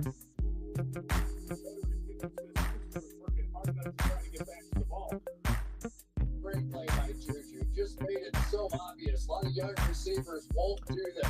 Make it as obvious as you I feel like, just having the awareness in the chat on, what game is going on and what we're doing, and understanding it's, about everyone in the room as a whole, not about just one person like yourself. It's like being able to interact with others in the room instead of just, putting play formations down every stream and just trying to make it about you, and, interact with the people in the room, and again, that's the best way to be able to have good conversations and build friendships in the chat instead of just trying to, make it about you, and I think that you've been better about that. So, again,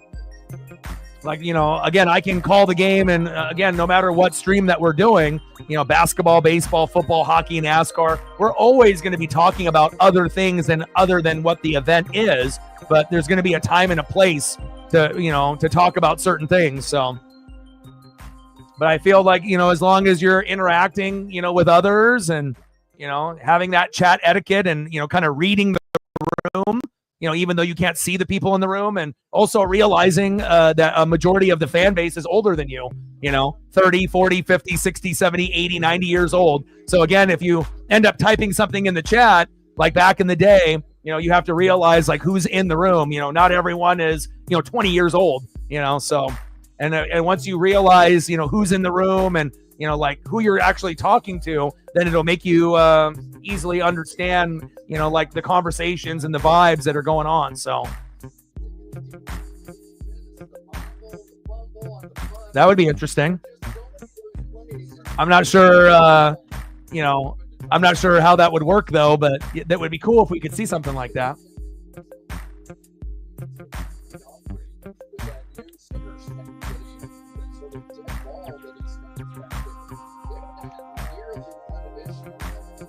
snap that they had a year ago, even in the Super Bowl.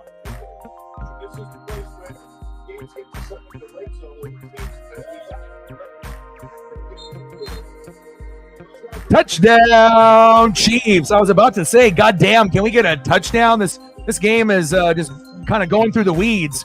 And there it is, DeAndre Hopkins. Bang! Finally.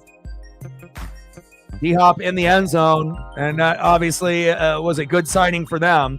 And again, it's not like they're winning in dominant fashion, but again, it's just like they're winning, on offense just enough to win games. 13-0 Chiefs.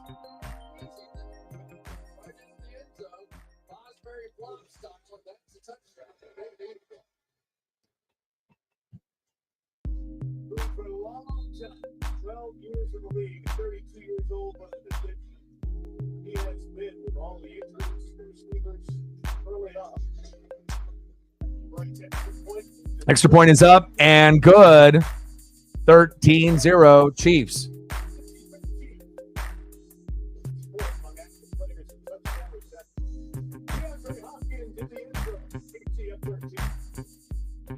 All right, Chargers, your turn. Hopefully they can get something going.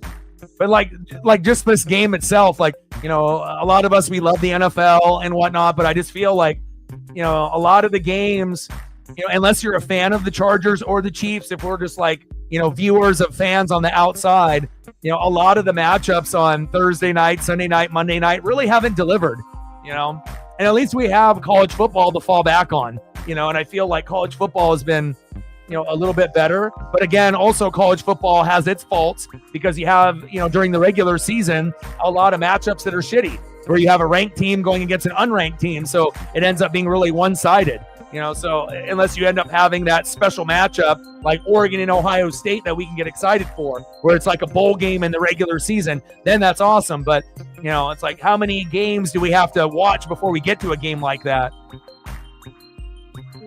So, obviously things could be better on both ends, college, and NFL, but I don't know. I just feel like with the NFL, I get it. It's the pinnacle, the top of the mountain, the best of the best.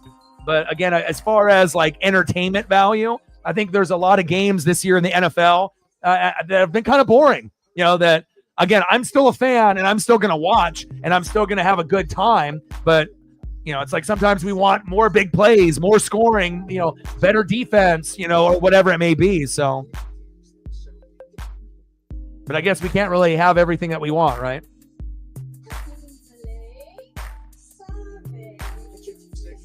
What's going on here? Coach said he's so much fun when home and auto with the personal price plan. Besides the whole practice. Did you say Boogie? Let's see.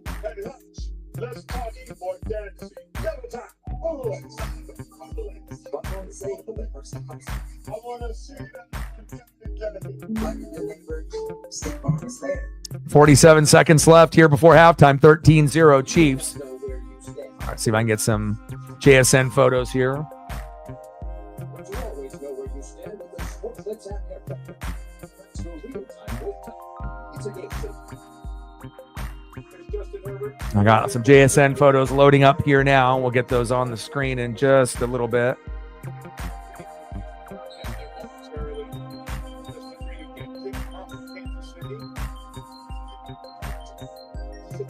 All right, come on, Chargers.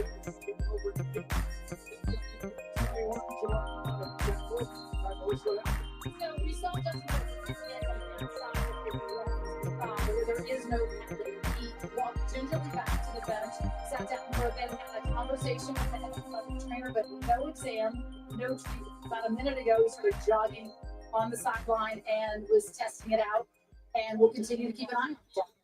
All right. Spot that, Christian. Down 13, get the ball started second. 42 seconds, 2 tough minutes.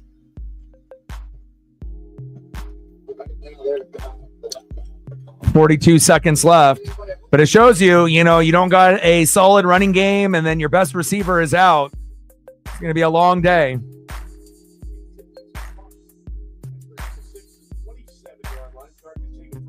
JSN, and I'll get you a few more. Appreciate you.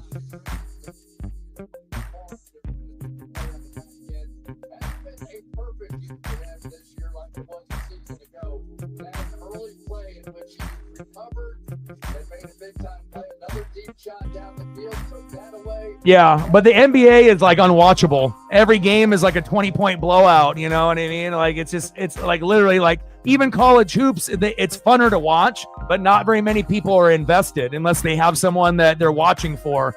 You know, like for me, like I'm trying to look at the talent that will be coming in and whatnot. But again, even though that the college game is better than the NBA, it's not marketed very well. And if you don't have a favorite team like Duke or Kentucky, a lot of people don't care until March Madness. So even though the product is better, it's just not marketed very well. And then the NBA might be marketed pretty well, but then the product is terrible.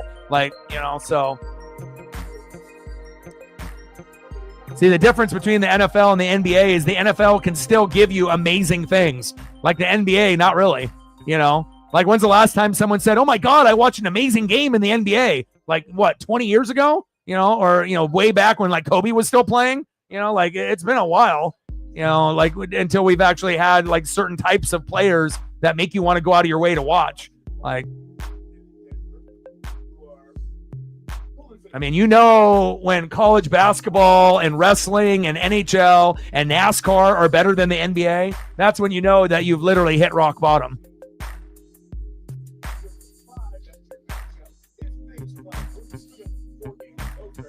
We're at 5, 95 to go.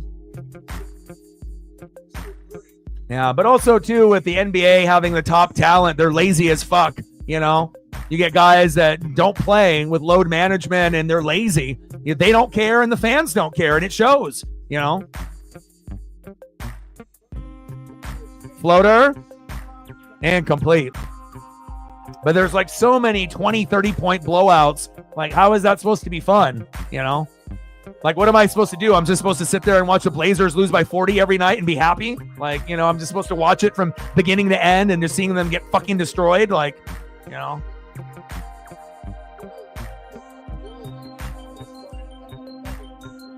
mean, I wish the NBA was better, but I mean, there's a reason why I don't really do NBA streams on this channel, because I can't pretend to be happy for fucking 3 hours watching something that I hate. Second down and 10. Disley, first down, Chargers. And there's not enough time to get anything going, and that is halftime.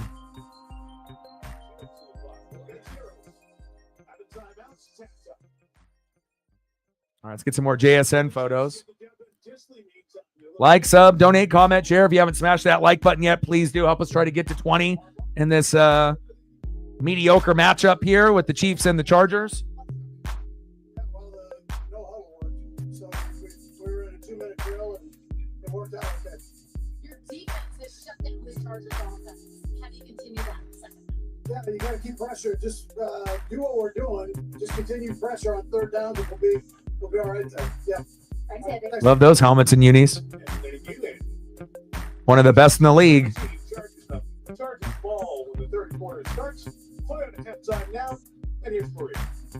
Thanks, Mike. So we saw some big-time performances from big-time players today. Puka Nacua couldn't be stopped in the Rams win over Buffalo. And despite the loss, Josh Allen... Appreciate you. We're at 5, 95 to go. We'll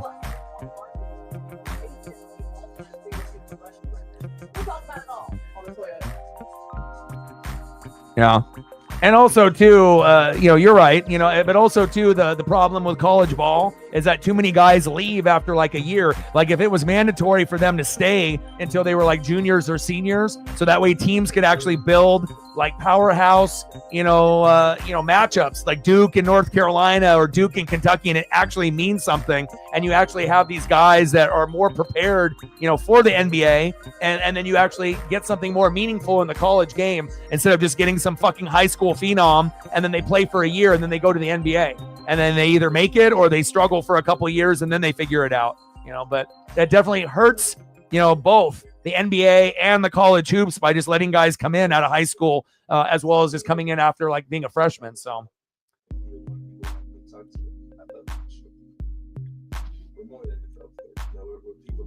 Yeah. Well, also let's be real, right? The Chiefs, aren't really fun to watch. Like Chief fans might have fun, watching, their team because it's their team. But even Chief fans will admit that this is a hard watch compared to when they had Tyreek or when Bieniemy was there. Like the offense is like almost non-existent, and it's pretty much all defense and then like running the football. And then occasionally you'll get a couple passes here and there throughout the game that you'll say, wow, but it's not like it used to be, when they were rolling and they were scoring at will, 30, 40, 50 points. Like, it's like, you can't even guarantee the Chiefs can even get to 30 in any fucking game they play. So I don't know. I feel they still might be one of the best teams in the NFL, but they're not really fun to watch. And that's just my take. I think like the Eagles and the Lions are more entertaining than them. The Bills and the Steelers are more entertaining than them. There's quite a few teams that I think I would rather watch. I mean, I do love Chris Jones and I love defense and whatnot, but I don't know. They don't really do a whole lot for me. Let me know what other photos or anything else that you want, and I got you.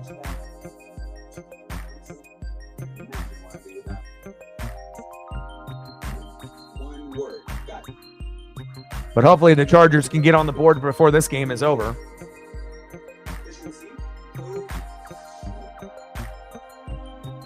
Introducing the new Caps Rewards Plus card. Navy Federal Credit. Our members are the mission. Making wine is dirty work. Nobody shows you that part. Yeah. Well, I think it really comes down to if you have a connection, you know what I mean? But I feel MLB baseball is better than college, but college will have its moments, I guess, if you have a favorite team. But again, I feel like the way that the MLB, and the games, for some people it's boring. But again, if you have a connection with the team or you go to games, it's different. And that's the same thing for, NBA, NHL, MLB, or NASCAR. Those aren't going to be for everyone. I mean, the easiest things to watch right now are football and wrestling. Those are the easiest to watch, for a lot of people. And then for those other things, like you have to have a connection or you're not going to be interested. Like not everyone's going to love NASCAR as much as me because I have a connection with it. Not everyone's going to love baseball as much as me because, I have a connection to it. So, I mean, I'll still end up going to a couple Blazer games a year, but it's like I'm not going to sit there and watch every single game from beginning to end. Yeah, but I don't think college baseball is really that great. I mean, again, because like you don't really know the players. You know what I mean? Like everyone is just in college, and it's not like college basketball or college football. Like a lot of the college baseball, it's not marketed at all. And I mean, hell, I think you probably get better ratings from the Little League World Series rather than college baseball. Like you actually get more like anything like baseball tournament related. That you end up having, or if you have that tournament that we have every like 4 years, like, you're going to end up having like those types of things that are probably more entertaining than college baseball. I mean, unless, like I said, you have a connection to a particular team.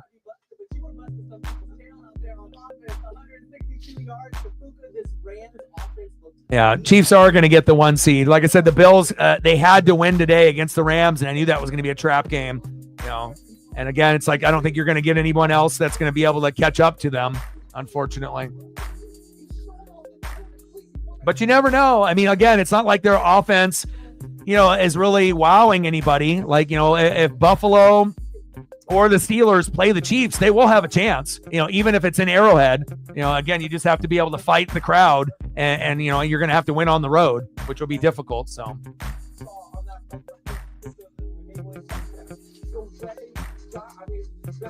But I knew that this would be a trap game because the Bills don't really have a consistent defense game in and game out. But they are fun to watch and they're entertaining.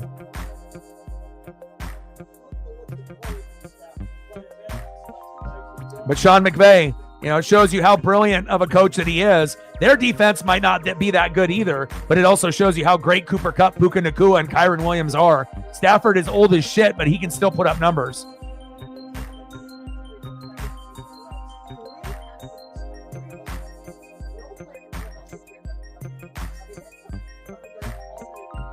Yeah, Broncos are too inexperienced, though. It's like This is the first year with Bo Nix. Like, if they make the playoffs, they're not going to most likely be able to beat one of the top dogs, in year one in the new regime.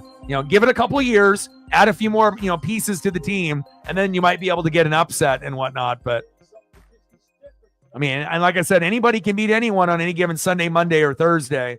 But, based on what I've seen up to this point, it's like you really only got 5 teams that have a chance. Chiefs, Bills, Steelers, Lions, Eagles. No one else besides those 5 teams is going to win it all. Even more freely, and that's trouble for the defense. He's a veteran player. All right, I'm going to go check up on Paisley here real quick and grab a water. He's seen the game. If there's any other photos that you want, Captain, let me know. And I got you. And then hopefully we'll get a few more people to come through and we can get a few more donos on the dono train. And hopefully we can get the Chargers with some fucking points to make this like somewhat interesting of a matchup.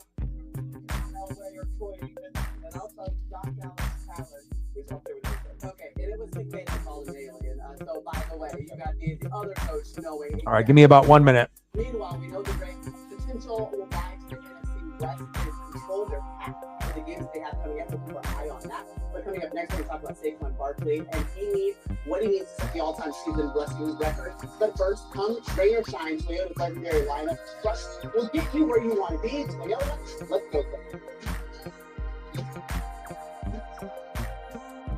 Now your action weather broadcast. We've got shifting weather conditions on the horizon. Expect high winds. We expect thunderstorms. Dense fog.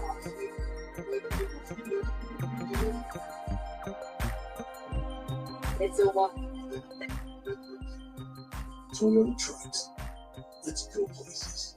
Some people just know they can save hundreds on car insurance by checking Allstate first. Who's ready for my famous chart?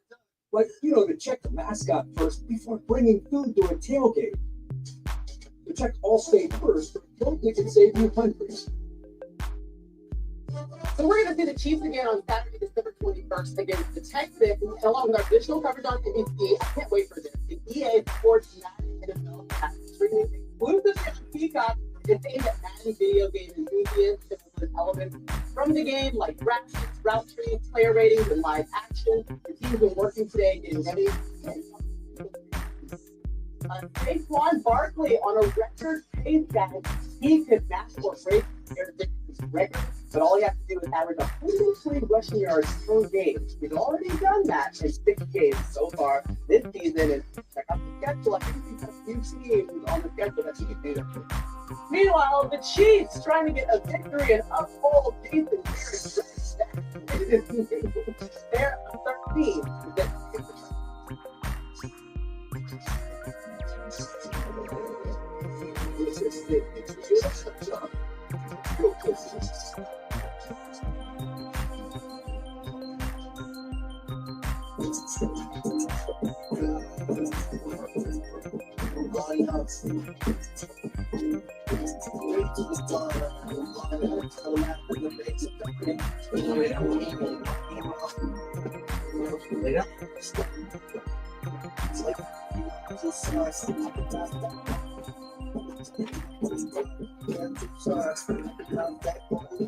I'm just trying to get up on Lay down, Paisley. Williams knows it's easier to make the right calls when you have the right team. CJ Stroud putting up points with buy lows for real. He is really cleaning up. All right, Paisley's in here now. In store, online, our local Cool kid in the building. What's good?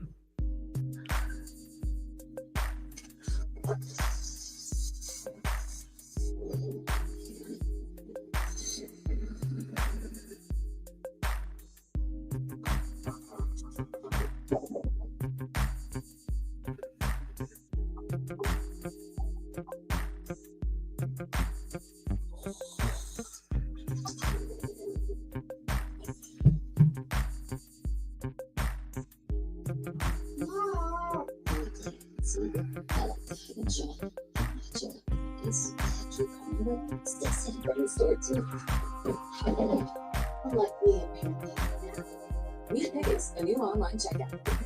Never see this Patrick Mahomes to say goodbye. People was tricked. was actually saying goodbye to his old phone.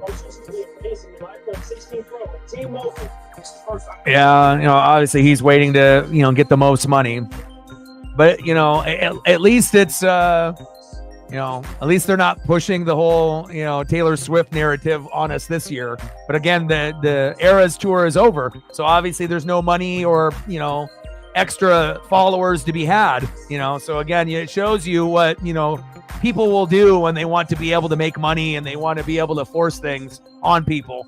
It's like you haven't really seen her on TV as much as they were pushing her last year, and obviously with the tour being over, and I guess, that's a good thing, right? Because it was getting a little bit ridiculous, but it shows you, not everything is what it seems. It's always going to be about likes and subs and followers and money. A lot of people think it's all innocent and everything, but there's nothing innocent about it. There's a lot of greed involved to be able to get more people to, support a particular brand. So at least on, that end, that we don't have to see that all the time. So, but hopefully we get some points here in this matchup, because this one is definitely a little slower than we were anticipating. 13-0 Chiefs.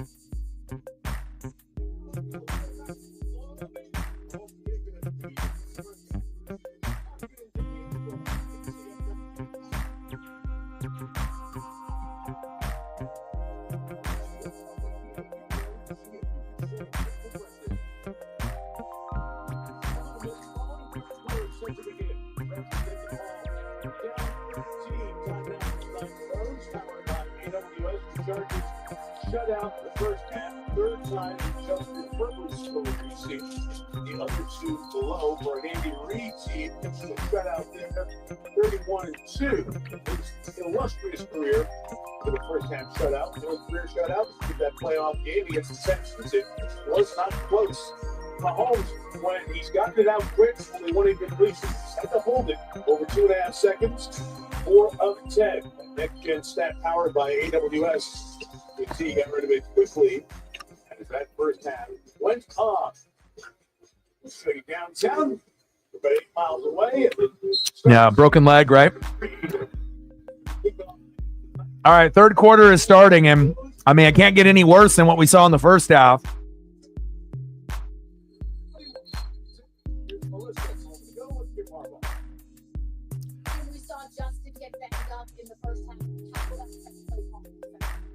It's not good, for the NFL when the best team in the league is boring to watch, but I guess it is what it is.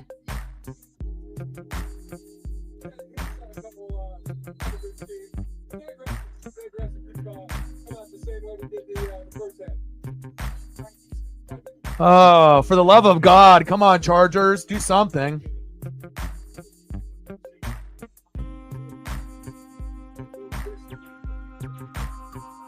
Herbert at least is back out there. Gus the Bus, short game. Very ineffective. Not the same type of runner as J.K. Dobbins. Not even in the same fucking stratosphere.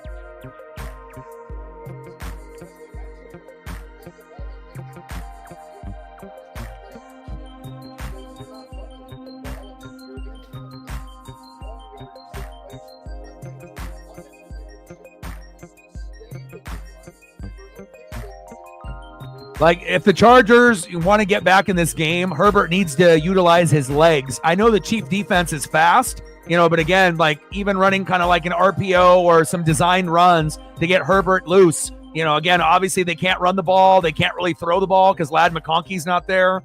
They don't really have good weapons on offense. So if that's the case, you got to be able to use your best player in Justin Herbert and let him create.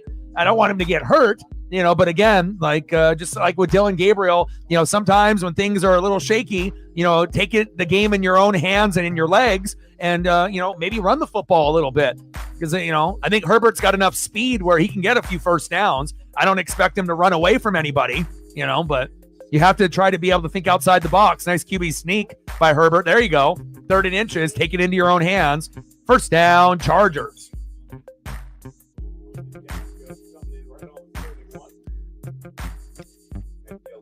The sad thing is that, of course, everyone, like I mentioned, even like 2 to 3 weeks ago, that Bills Lions would be cool, but realistically, we'll probably end up getting a rematch with the Chiefs and the Eagles. Bills defense is a little suspect, and again, the Lions are great, but again, if they play the way that they've been playing against the Eagles, I don't know if they're going to get away with going for it on fourth down all the time. Philly's defense is better, and they're healthier, so. But I think either matchup would be great. Bills Lions would be fun to watch, right? But Eagles Chiefs, it has to be a strong possibility.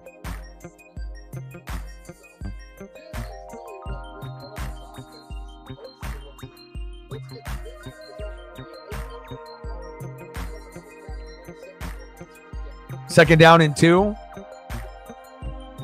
See if they can get a couple, back-to-back first downs. There we go. Flag on the play, probably coming back to a fucking hold. Of course, when they finally get a first down, that's probably coming back. Motherfuck. Oh, defensive holding. Nice. There we go. They just need to get a little bit of Uncle Mo and some momentum, so.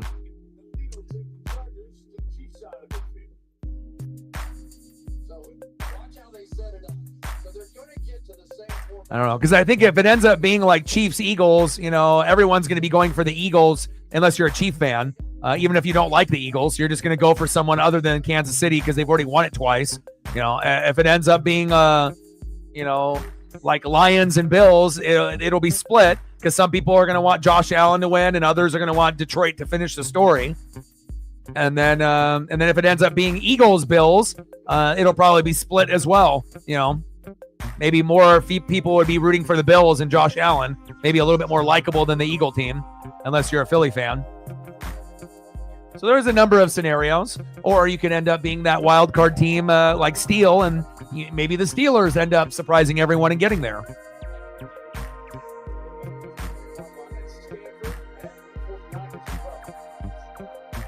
Greg Roman definitely knows what he's doing, and the problem is at this point, 13-0 Chiefs.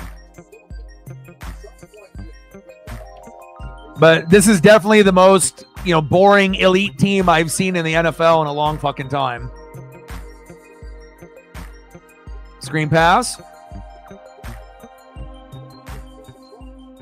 And maybe we're just getting spoiled, by college football being so much better.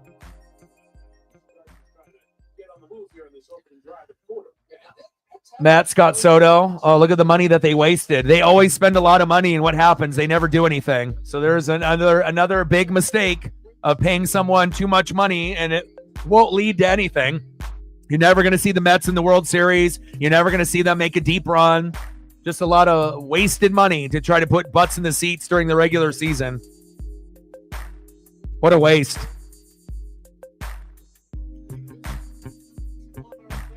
Good defense there by the Chiefs. 4th down and 2.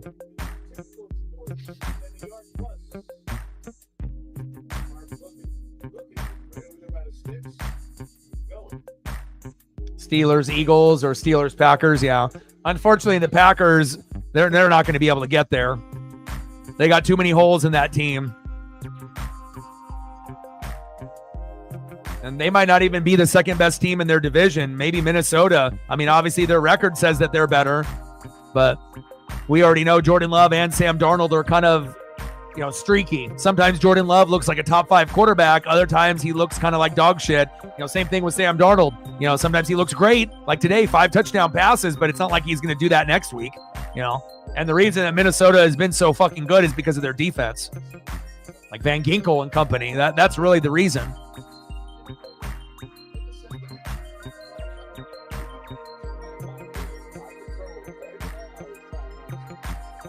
Fourth down and 2.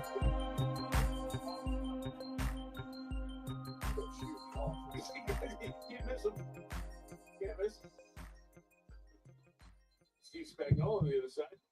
Why? We're okay. 15 years, $765 million. Ridiculous.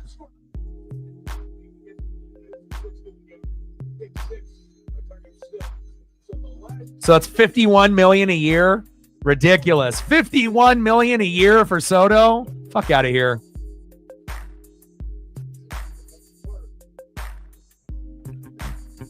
Herbert. Play action fake. Get rid of it. Hell yeah. Finally. Maybe we should just give the Chargers points for every first down that they get. There we go. First down, Chargers. And I think if Ladd McConkey was playing, they would have a better chance to win this game. And if this is a trap game for the Chiefs, but again, you need to be able to put up some fucking points. And if that means the Chargers have to go for it on fourth down like every drive the rest of the way, I don't really have a problem with that. They just need to get on the fucking board.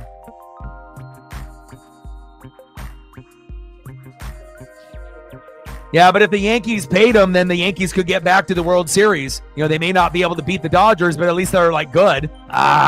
Good defense there by the Chiefs. And Chris Jones, Chris Jones?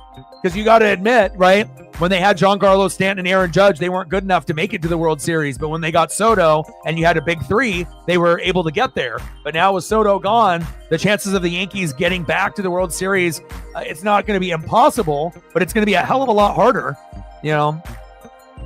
That was like the missing piece that they needed. And now it's gone, so. But just because you're pairing up like Francisco Lindor and Soto together doesn't mean that the Mets are all of a sudden the best team in baseball. Floater going deep. Yes. Yes. Give him some points. Here we go. You know the game is boring and bad is like when we get excited for a first down from Herbert. You know what I mean? Like when we actually get a completed pass, we're like, yes. We've been so spoiled with college football and how much better it's been than the NFL. When you get a game that's putting everyone to sleep, that when you actually get a fucking catch for 10 to 20 yards, that gets you out of your seat. First down, Chargers. Let's go, baby. Go Bolts. Make this game interesting. First and goal. Go, go, go. Yeah. Uncle Mo. Here we go. And now they're about to punch it in. Here we go. Second and goal. Here we go.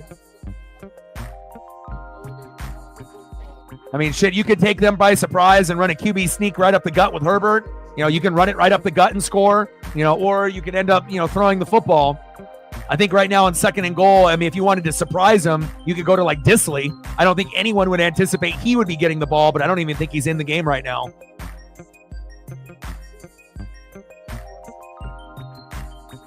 Handoff, up the gut. Gus the Bus, touchdown, Chargers. There you go, finally. Woo, woo, woo, woo, woo, woo, woo. There we go, punched it in, finally.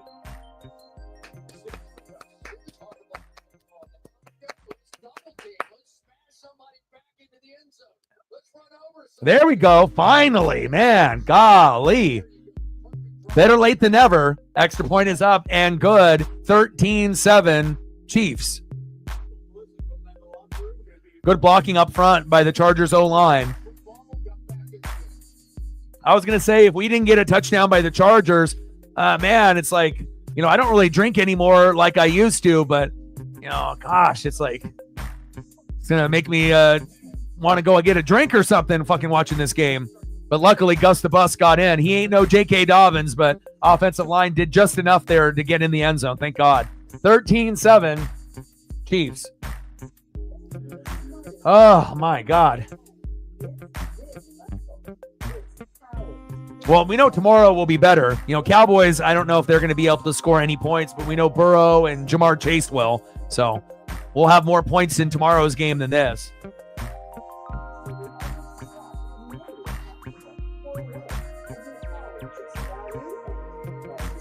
Finally, my God. Like, sub, donate, comment, share. If you haven't smashed that like button yet, please do. Help your boy out for my sanity as well as yours. We're at 5:95 to go, and we need 6 more likes to get to 20. If you're in the room and haven't smashed that like button yet, please do. Now we're at 15. 5 more to go to get to 20. Let's go.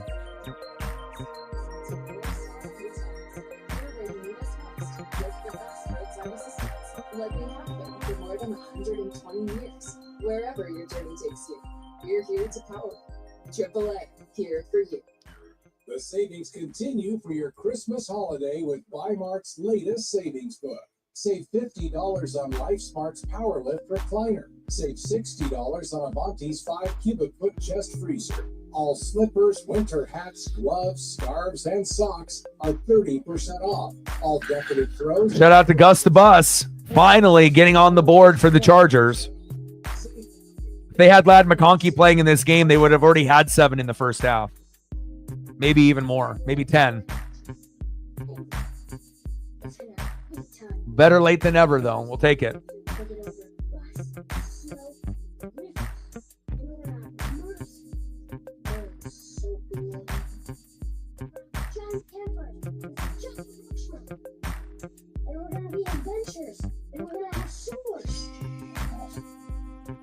Opinions spread here. What will you do when you go out? So it's not cool.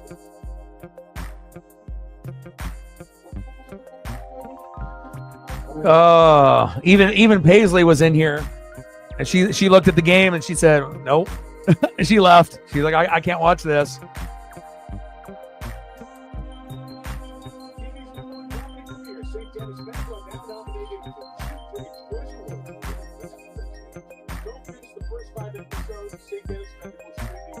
St. Dennis Medical is funny.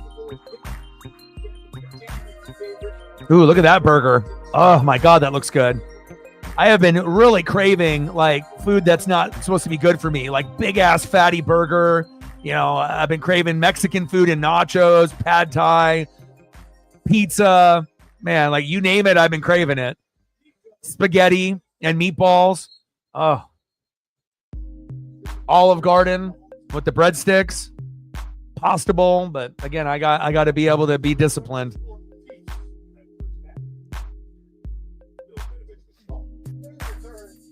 Holding. Receiving team.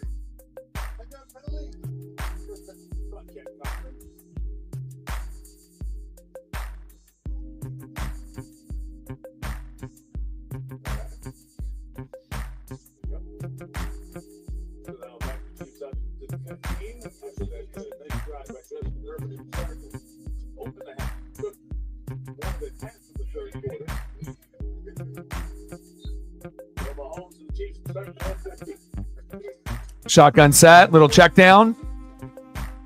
Pacheco runs into the cameraman. Decent game there.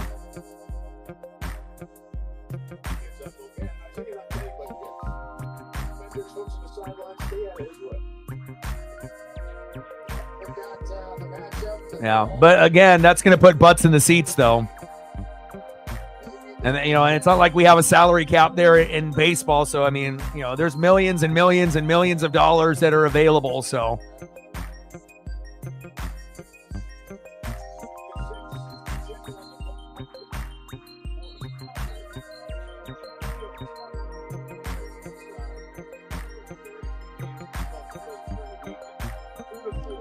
Pacheco there for 3 yards. 3rd down and 1. Chargers need a fucking turnover bad. Can we get a sack lunch? Can we get a pick? Can we get a fumble? You know, it's like when you watch the Chiefs also, it's like you don't really see Mahomes get sacked that much throughout the year. You know, credit to the offensive line, you know, but again, it's like you got to be able to get pressure on him, and he rarely gets pressured.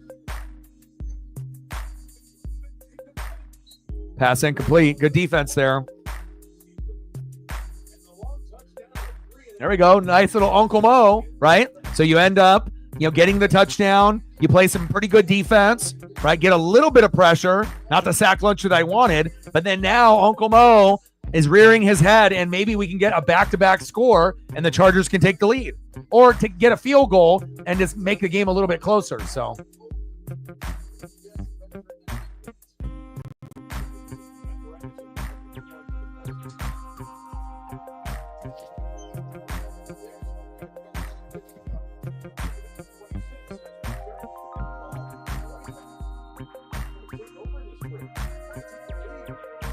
(13-7) Chiefs. Let's go, Herbert. All right, I gotta throw some Herbert photos up for good luck, because this game is just so fucking slow. Maybe the sports gods will help us here. All right, I'm gonna do a collage of Herbert photos, and hopefully that'll get us a good offensive drive here to make the game interesting.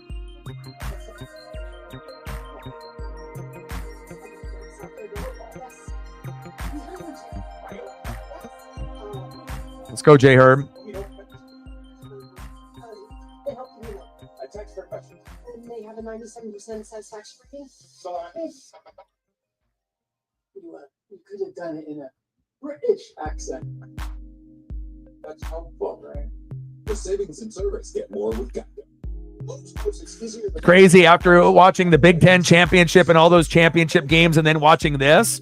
It's like a snooze fest. You know, it's like we got to actually see some great football, you know, obviously on that, you know, college side. And then you end up seeing some of these. I mean, at least we had a couple games that were like, wow, like Detroit and Green Bay, the Rams and Buffalo. But there was a lot of games that were like, you know, that really weren't that good.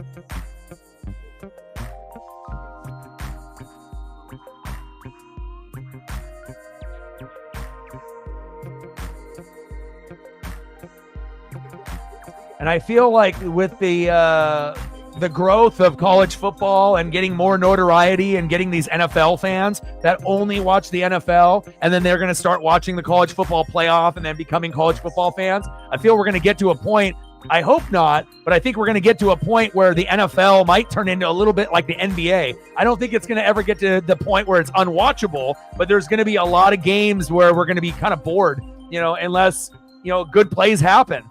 You know, and again, it's like you have this kind of reputation of, you know, entertainment. You get it on the college level in those games. But again, obviously in the college regular season, there is some boring weeks where it's like Oregon versus Purdue. Like us, you know, fans are going to like it. But, you know, no one wants to watch necessarily a game that's going to be like 42-3. I mean, unless your team is the team that won, right? So again, there's a lot of like shitty matchups during the regular season. But when the matchups are good, God, it's must-see TV.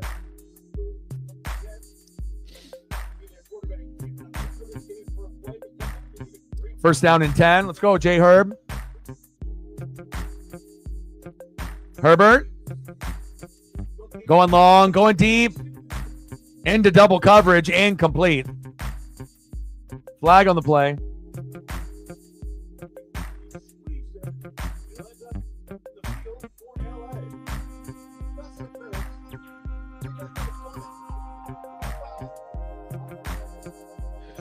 All right.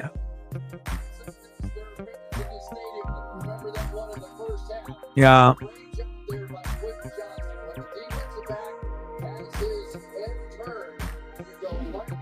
Good call.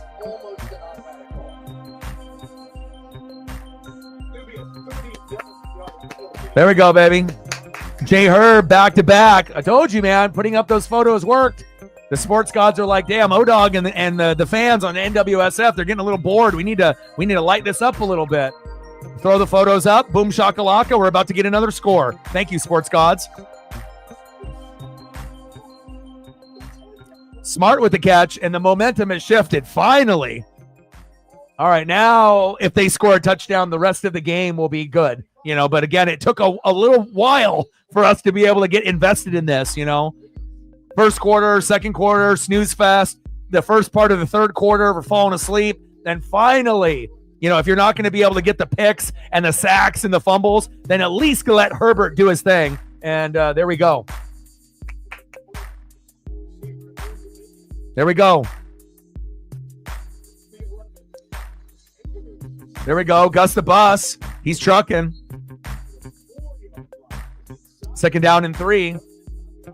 Odin in the building. What's good? There we go. Finally making this game a little bit closer.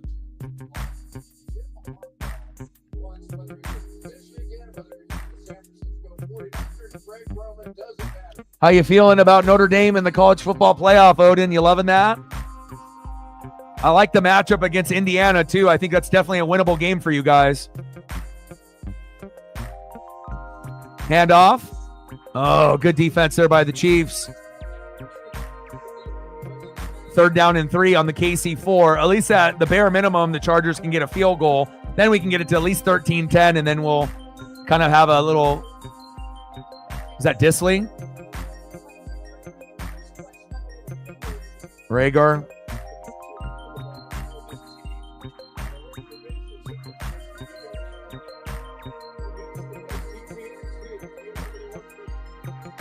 Like, sub, donate, comment, share. If you haven't smashed that like button yet, please do. Help us get to 20. We only need a few more. We're at 5, 95 to go on the Dono train.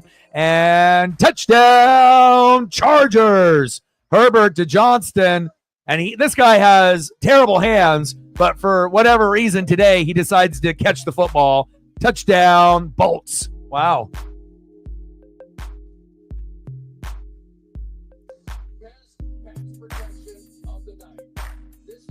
Extra point is up and good. 14-13 Chargers.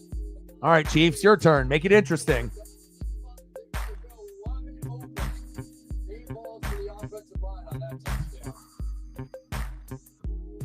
Duncan Johnson, his 7th touchdown of the season.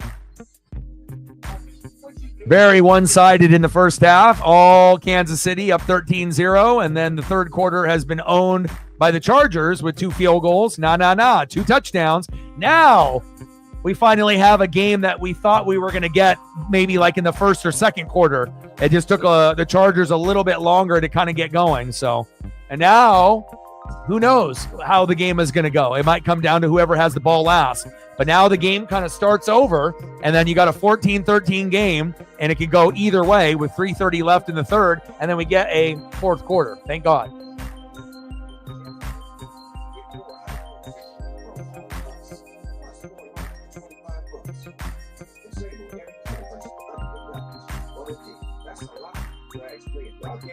Could go either way. You never know, Odin. I mean, they haven't really been able to stop the Chiefs really, in the first half. But, I mean, you would assume the Chiefs are going to win. You guys are at home and win close games. But a lot of teams have played some trap games. Just depends on if you're going to be able to, win the trap game or not. Like Buffalo played that trap game against the Rams, and I knew that could possibly be a loss. And then, I know that was probably shocking to quite a few people. But as long as it ends up being a competitive back and forth matchup, I mean, that's all I want. Because in that first half, man, that was a snooze fest.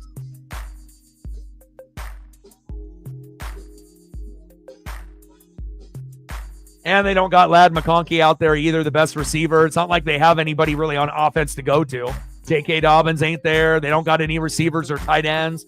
Like, literally the best player they got is Ladd McConkey. He ain't playing, It's not like they use Herbert with his legs to have him be a weapon with his legs. So, I mean, based on the team that you're playing, I mean, you should win. The Chiefs should, but we'll find out how the flow of the game goes in the fourth.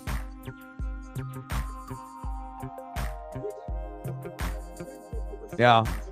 And maybe they'll learn from that, and they'll have a little bit of Dan Campbell in them. They're never going to be as aggressive as the Lions, but maybe they'll learn by that fourth down that, they can do a QB sneak, they can hand it off to Pacheco or Hunt and get a yard. So it's like you don't have to risk it and do like a risky pass to Hopkins where he could be dropped. So, but we'll see how it goes here in the rest of the third and possibly the fourth.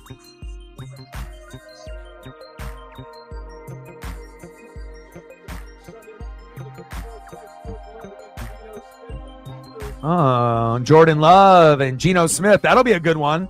And it's played in Seattle, so the crowd will be up for that one too. On a 4-game winning streak, everything on the line. That'll be a fun one. And then playoff positioning, obviously will be, critical for both teams, Packers and Hawks. So good tackle there.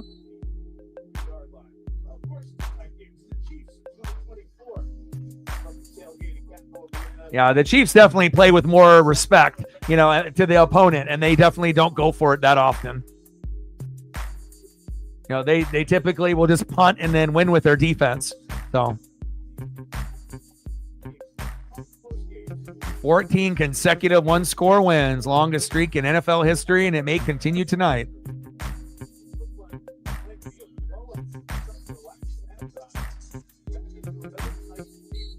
short gain. 2-yard gain for Kareem Hunt. My heart's good.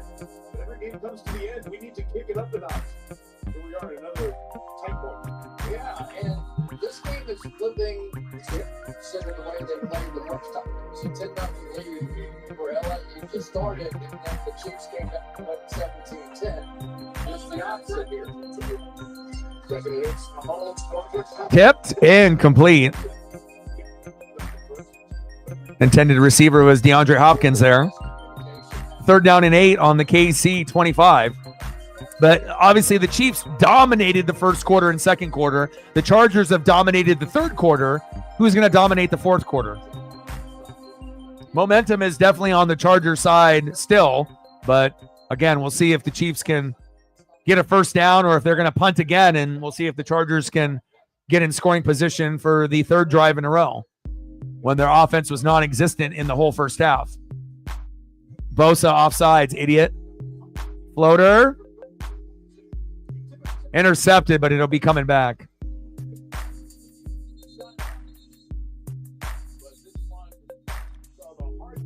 Good hard count by Mahomes to get Bosa to jump.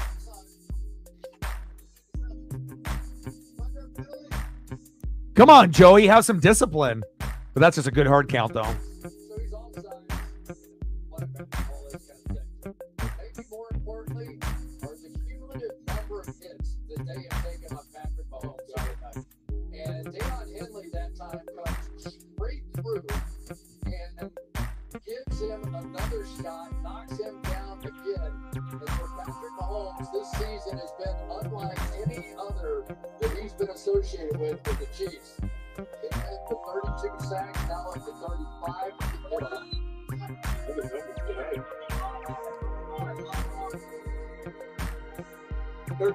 Third down and 3.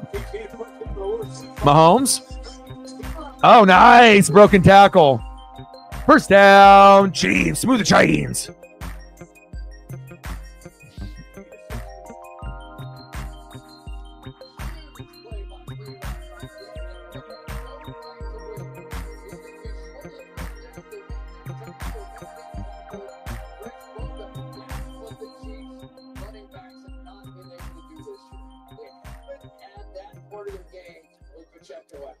Yeah, but remember, Odin, you guys had to go through the same type of thing with the, New England Patriots for, years and years and years, when they ended up getting kind of some special preferential treatment, So, you're not going to have it all the time, but,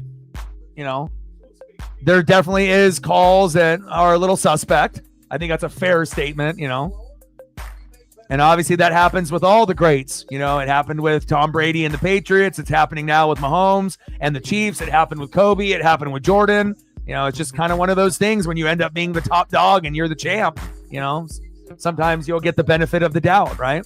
Sometimes the refs get the calls right. Sometimes the refs don't. And sometimes the refs give you one or two. Michael in the building. What's good? Well, I don't know. I mean, speak for yourself, Michael. The Panthers are playing better ball. The Saints scraped by and got a win against the Giants. The Falcons are reeling, and the Tampa Bay Bucks are going to win the division again. So, even though Tampa's defense is terrible, somebody's got to come out of the NFC South. So, I mean, the other 3 teams might be dog shit, but mine isn't. So, at least Tampa is holding it down with our shitty defense. Somebody's got to win. But you guys are playing better after firing Dennis Allen, so I'm happy for you guys. Going deep and complete. But I just feel that, some Chief fans, that are defensive, when they think that everyone is picking on them, that all the refs are giving them all the calls and stuff. But, just go flashback a few years before when the Chief fans were bitching about New England getting all those fucking calls. It's like you can't have a short memory. We already had to go through this once for fucking 20 years, and again, it's and it hasn't happened every single year. It's just this year that the referees have kind of, been a little suspect with some of the calls because this is the weakest Chief team that we've seen in previous years. I think that's a fair statement, right? Like they're not as explosive on offense. The defense is still pretty good, but they're not, blowing anybody out. They're winning games, but they're barely winning, right? So, and again, of course, people are going to, if you're not a Chief fan, of course, you're going to make the comment. If you are a Chief fan, it's okay to acknowledge that, some of the things that are happening for the team are a little suspect. But at the end of the day, you got to try to be able to get more points and get the dub, and, try not to have the ref, dictate the outcome, and having it be like a 1-possession game. You're going to have to try to beat the Chiefs by 2 possessions. So there is no coulda, woulda, shoulda, kind of moment. So.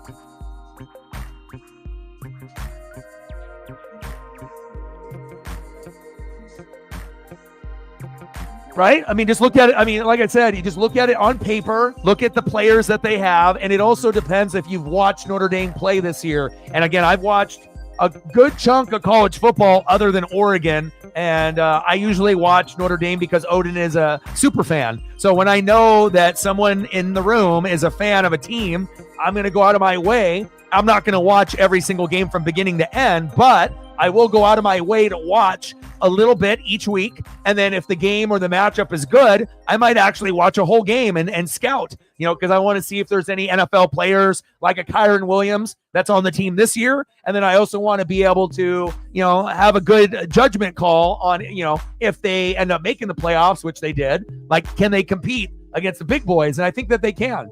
I think, like, for me, if I'm looking at the 12 teams, like, for me, the best 5 teams that have a chance to, make a little bit of noise, I think the sleeper teams would be Notre Dame and Ohio State. And then the 3 teams that probably have the best chance to win it all, Oregon, Texas, Georgia. Those are the 3 teams that are probably the only 3 teams that can win it. Then after them, Ohio State. And then you have teams like Notre Dame and a couple others that would be shocking as hell, right? But, if they play their type of ball, they might be able to go further than people think. So I think that's a fair statement, just based on me watching the games and whatnot. And I don't think Indiana is terrible. I think Indiana had a magical season. But if you ended up watching them against Ohio State, I feel like offensively and defensively, you can end up beating, some of the mediocre teams in the Big Ten. But if Indiana played Oregon, Indiana played Ohio State, you're not winning that. You've had the magical year, and you can be like the 3rd or 4th best team in the Big Ten, but you're just not on the championship caliber of the Buckeyes or the Ducks. And even though the Hoosiers had they just don't have enough NFL talent, there. They believed in each other and they overachieved, and it's a great story, like Notre Dame and Rudy, but it just, they just don't have enough NFL players on that team and athletes to compete, you would think, against a team like Notre Dame, in my opinion. So, gosh, bro, I'm a nerd. I'm a super nerd. Everyone thinks it's just sports, but I'm a big toy collector. I'm a big card collector, memorabilia collector. So I love Star Wars. I love Marvel. I love DC. I love Batman. I love the Avengers, Iron Man. I mean, so I don't know, man. Like, I'm a little split, but if I had to choose like my favorite DC or my favorite overall, I'm a Batman guy. And then number 2, I'm an Iron Man guy. You know what I mean? I never really had the connection with Spider-Man or Superman. And I appreciate Captain America and the Incredible Hulk and Wonder Woman and all these others. But I only really felt the connection, between Batman and then obviously with Iron Man. Obviously Tony Stark in that first movie, and then the comic books and Iron Man, just the character himself. So.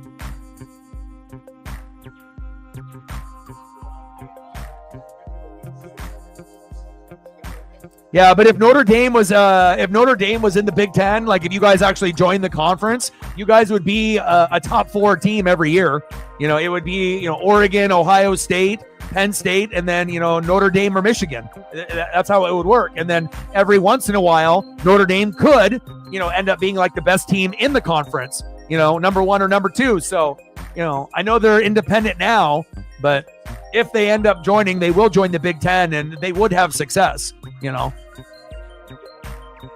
They would be right there, initially in the 4 or 5 spot. But if they have a good year, then they could be leapfrogging teams like Penn State, Ohio State, and Oregon if they have like a bunch of recruits and a powerhouse team coming in. with guys like Manti Te'o and, guys like that. If they had a roster like that, then yeah, they definitely could hang in the Big Ten.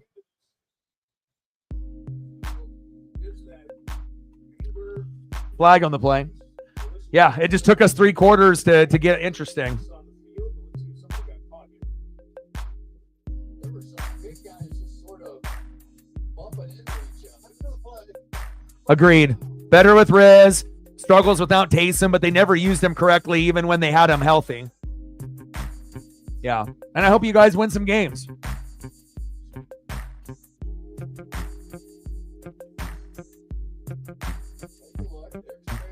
Right there, following all the way to the end. A little push at the end. That's not it. A little headbutt. Oh, headbutt. Cole is just sour because the Bengals can't get to the playoffs this year. Hey, Joe Burrow's having a great year, but it's a team game. Maybe next year. But they're going to win tomorrow. So, at least you'll have that going for you. Joe Burrow will put on a show with Jamar Chase tomorrow. It's going to be a special day. And then they got that Simpsons broadcast too. So I'm gonna watch both. And if I can broadcast the game off the Simpsons stream, I will. Floater! Oh! Big hit on D-Hop. I thought he was going to come down with that, and he normally does, but that was a hell of a pop. Oh, field goal is up and good. 16-14 Chiefs.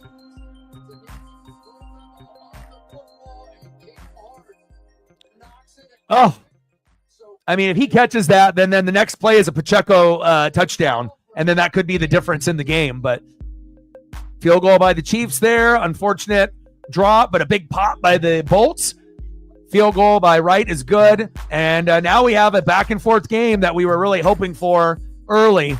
But again, it took us here to the fourth quarter. And now it may come down to whoever has the ball last. And now we're invested. But, God, that first half was really pulling teeth. Like, I don't even really drink anymore. And I was contemplating to, start to drink. I was like, I might have to go get a 40 and just slam it or something. Like, I need something to make this experience better. But I think if I was going to go for just something to drink or whatever, maybe I'll have to have it on the side. Like if Oregon actually wins the Natty, maybe I'll have a little thing of Fireball here on the desk and I'll just slam the shit out of that. But I'm not going to do it unless we win it all. So I'll have to keep it handy. I mean, unless I could get Blue Moon off the tap with fresh oranges in my room. If I could end up having a situation like that, then I could just slam those. Blue Moon, and that's my favorite. But it has to be on tap, and not very many bars have it on tap. But it is so good. Let me tell you, if you ever go to a bar, ask if they have Blue Moon, get the fresh orange, and put it in there. It's an experience, baby. Trinan.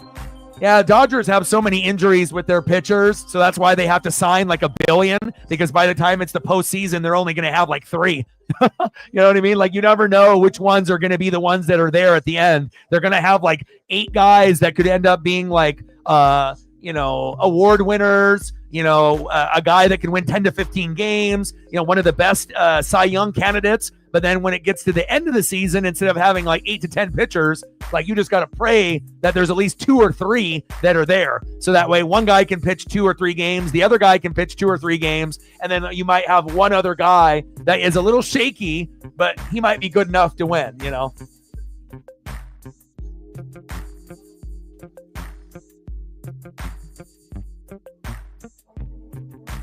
McLaren won.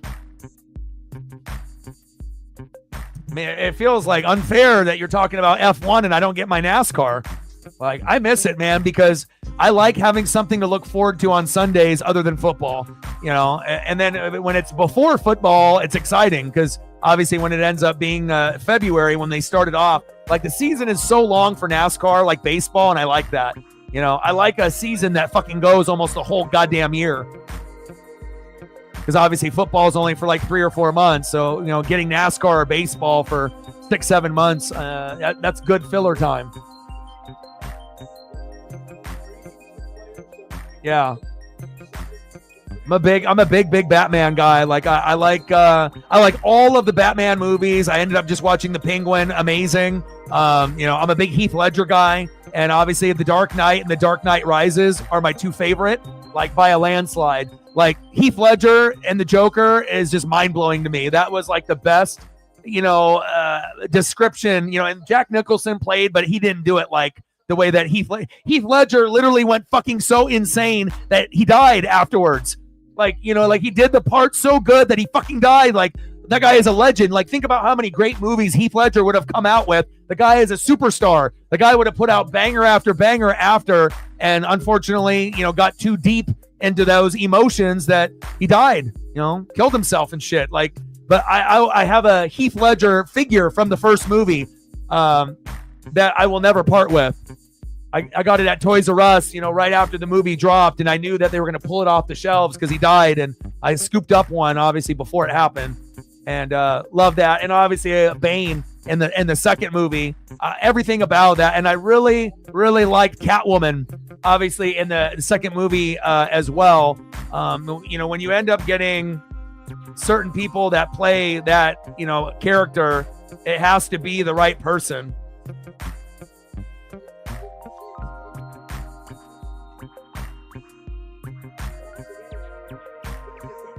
But Anne Hathaway killed it. First down, Chargers. And that's a big reason why I think I like, the vehicles in that movie, the battles, the gunfights in that movie, the special effects with the football stadium collapsing in that movie. Like, there was just, I love all of them, but those are the ones that I connect to the most. And then as well as like Iron Man #1, even though that movie came out a long, long time ago, just, the Tony Stark, the intelligent dude, that, ended up, getting the funds and having the money and the intelligence to come up with a suit that would do something like that. A little short gain.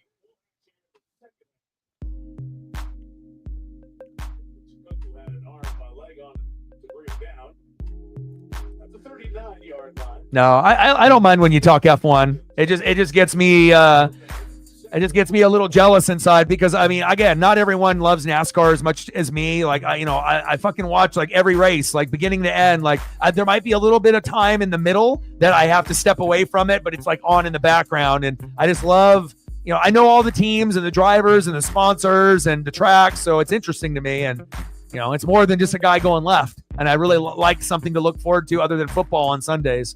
It's like if you ever have mental health issues with like depression or anxiety, you start to realize you have to appreciate the small things. And then obviously Paisley kind of got me to the point where I'm never sad or mad anymore. I'm always happy because I have her, and I appreciate you guys a lot too. You guys make my life so much better. And, I feel like once you recognize what makes you happy, and then with Paisley and you guys and my work and, being able to, watch sports for a living and get paid for it and be able to make a difference in your guys' lives, and being able to have a safe place where we can talk about sports or music or life or whatever, help each other with problems, as well as be a good support system and meet fans across the globe that love sports and wrestling. I mean, that's what it's about, connecting.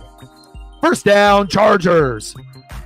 But I feel like looking forward to your favorite show, looking forward to a new show that's dropping, looking forward to your favorite driver or, team, to play, in the upcoming week. Sometimes as humans, we need that shit, having to deal with idiot people on the roads in our lives, people that we work with, it's just nice to be able to have like something good that you love, that's positive to look forward to. And if you start looking forward to shit, trust me, your life will be a lot better. Think about it, just making sure you're getting yourself excited for something that's coming up, giving yourself a purpose to get up and get excited to live this day, I mean, I live every day for Paisley, and obviously for my legacy and this channel and you guys. So, that's why I work so fucking hard, because I definitely want to be able to make a difference is the same way that Paisley's made a difference in my life. I want to do the same for you guys. 16-14 Chiefs. That's why I always got to give you guys the fire recommendations on shows and things of that nature, because that's all I do. All I do is read and watch film and watch shows. Herbert, go baby, run! Short gain. All right, take it easy, Odin.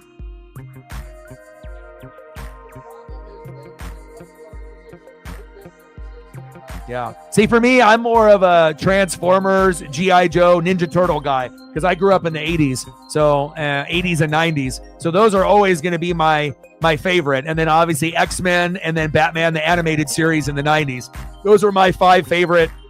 And to this day, I still watch 30 minutes to an hour every day of vintage cartoons to make myself happy and remember when things were easier in my childhood. Herbert? First down, Chargers. Like the Ninja Turtles have a 24-hour channel. The Transformers have a 24-hour channel on Amazon Freevee, so I can watch it there. G.I. Joe has a Hasbro channel on YouTube, 24/7 old school G.I. Joe episodes from the 80s. And then you can get Batman, the animated series, as well as X-Men. X-Men is on Disney Plus, as well as X-Men 97, the new one. And then Batman, the animated series, I think is on Amazon. So, you know, I love being able to reconnect with those things from my childhood that made me happy. And even to this day, those cartoons hold up to the stuff that's out now. Like, you know, obviously we got like Rick and Morty and Simpsons and King of the Hill and Bob's Burgers and all these other things that I watch.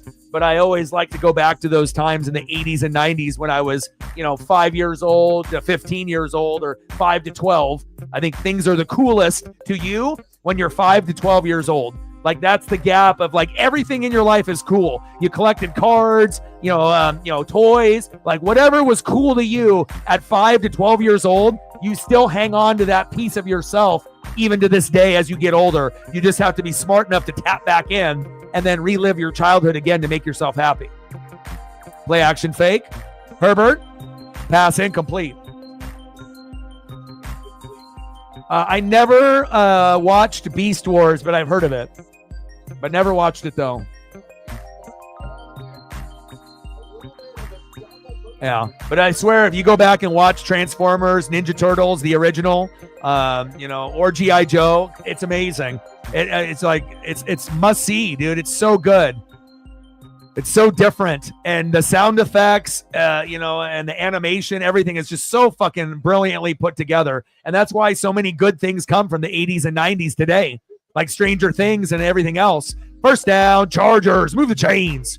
You know, there's a reason why people can't come up with all these new concepts now, and they have to go back to the shit that was dope in the 80s and 90s. Movies, TV shows, music, athletes, wrestling. Like there's a reason why people talk about the 80s and 90s being the best two eras, because we had the best of everything then compared to what we have now. It's either you got to experience it or you didn't. Unfortunately for some of y'all in the room, you're too young for it. But no, there's still ways to connect to that audience though. First down and 10, handoff up the gut. Short game.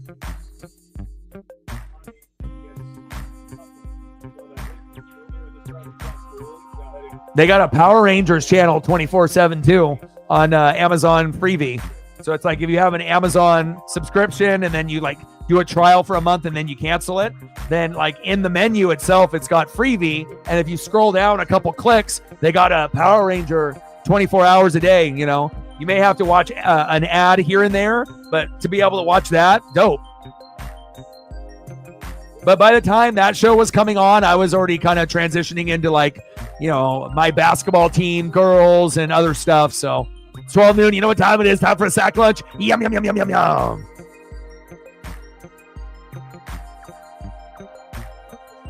But right when Power Rangers was coming on, I mean, I'm more like Saved by the Bell. That was my thing. Like waking up in the morning and watching Saved by the Bell and like college hoops, like Saturday morning.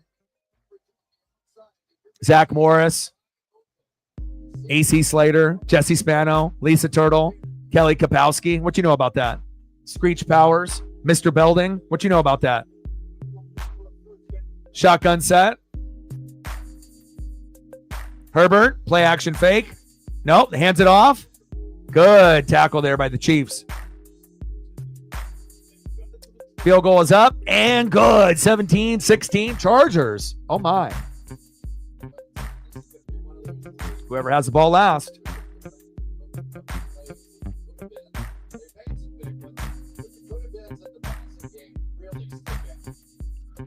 Yeah.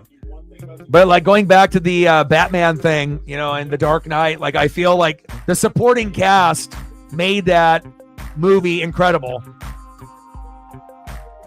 Good kick by Dicka the Kicka there.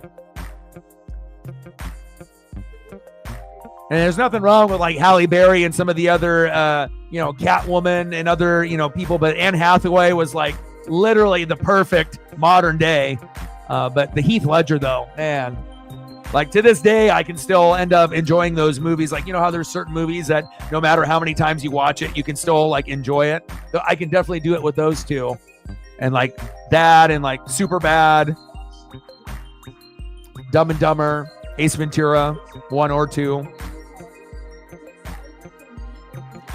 Step Brothers. Like there's just certain ones that, you know, they never get old.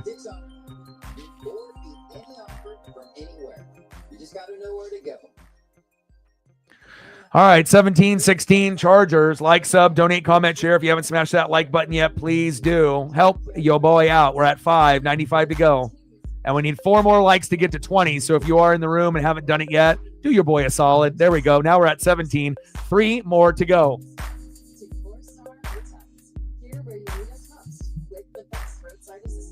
Like we have been for more than 120 years. Wherever your journey takes you, we're here to power. AAA, here for you. This could be the smartest. Man, people don't know, man. Magic Johnson, Michael Jordan, Larry Bird, Karl Malone, fucking John Stockton, Chris Mullin, Akeem Olajuwon, David Robinson, Patrick Ewing. I mean, fuck, I can go on for like 3 hours. Ridiculous. You know what else is ridiculous? This guy right here. Go Ducks. The #1 coach in college football, Dan Lanning. Best in the West. Best in the Big Ten. Go Ducks.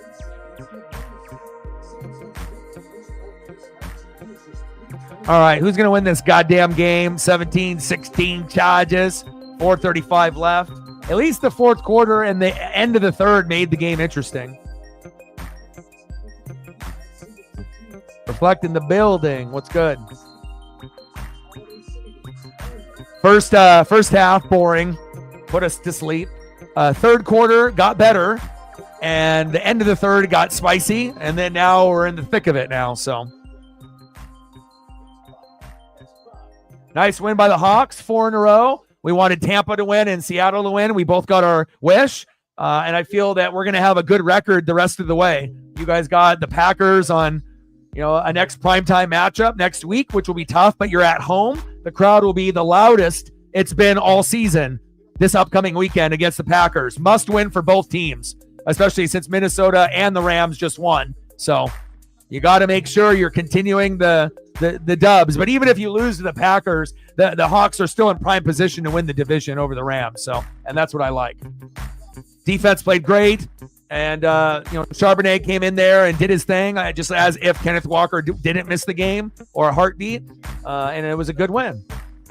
Tampa's defense is terrible, but at least I ended up getting the dub. But obviously, Aiden O'Connell broke his fucking leg. So, I mean, if you can't win a game against a team that got their quarterback with a broken leg, then you might as well just quit the NFL. So, yeah, pretty good weekend. Pretty good weekend for most of us.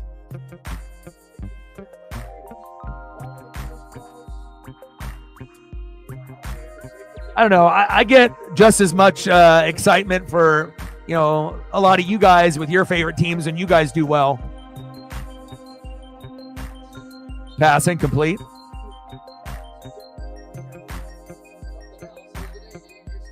I like seeing people have success, you know. Like, no one wants to, you know, be miserable forever. It's like life is hard enough, you know. Sometimes, you know, just getting our sports, you know, team and players to do well, you know, can keep us going, you know.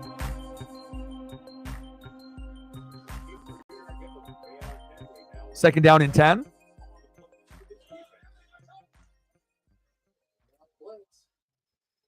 Audible at the line from Mahomes. Shotgun set. Pressure off the edge. They missed the sack lunch. And incomplete.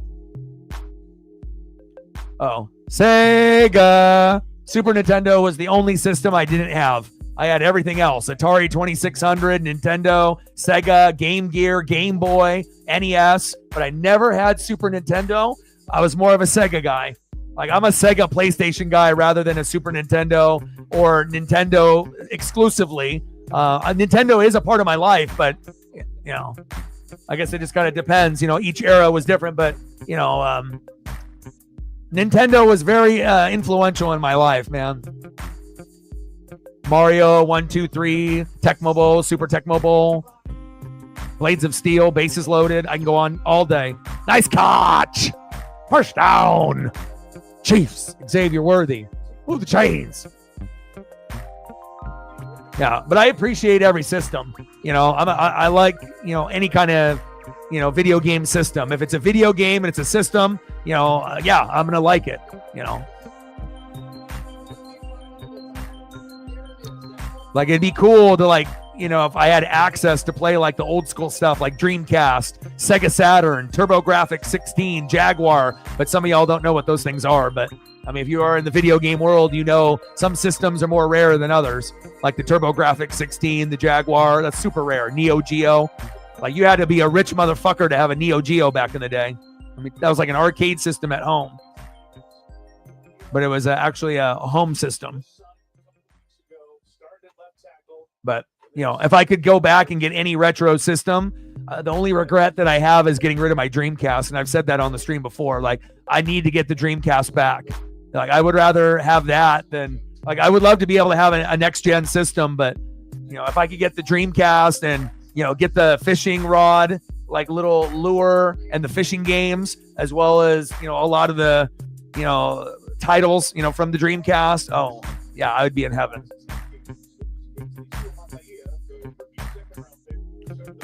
Yeah, I got a PS2 here in the studio. That's the system that I play the most out of any old school system.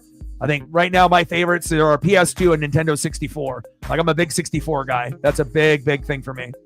Mahomes, like GoldenEye. Come on, man. Wrestling games. Come on, man. Oh, Mahomes, first down. Chiefs runs over everybody.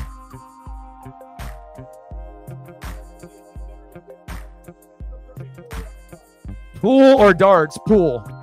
But if someone wanted to play darts, I would, you know, if you teach me, you know, then like I get the gist of it, but there's going to be people that have like strategies, like how to be able to release and everything. But I think I would have more fun, you know, doing pool.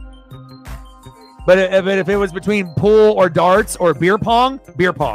You know, because I think if you played basketball growing up, you're good at beer pong. If you didn't play basketball growing up, you might be suspect at beer pong. But the best beer pong players are people that play basketball on some kind of level. At least the ones that I've seen here in Oregon. So, beer pong, baby. That's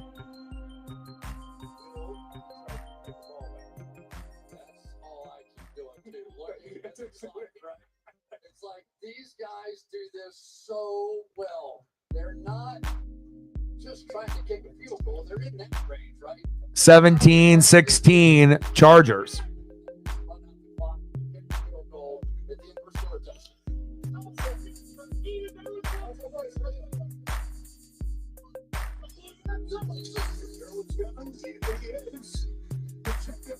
Pacheco, almost a first down.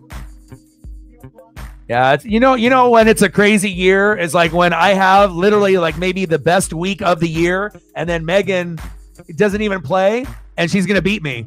You know, so again, that like reassures me that, you know, I score the most that I have all year. I get a bad 0 with the defense, but everyone else has spectacular numbers. Of course, Josh Allen goes for 1 billion points. She's got 3 people like at a 0 for like not even playing, and then I lose. So that you know, so I mean, if there was any sign from the gods that you know, I need to step away, it's, you know, it's already been told many weeks in a row. But you know, to play someone that's not even playing, and then I have a fantastic week, and then I still can't win, even though I would have beaten everyone besides her, like it's definitely time to walk away. But if the Oregon Ducks win it all, then it's worth it. I mean, it definitely put me through mental hell, you know, but I didn't quit, and it's just, you know, that shows you like you can understand fantasy, and sometimes, you know, even when you don't even try, you can beat someone when they have their best week of the year.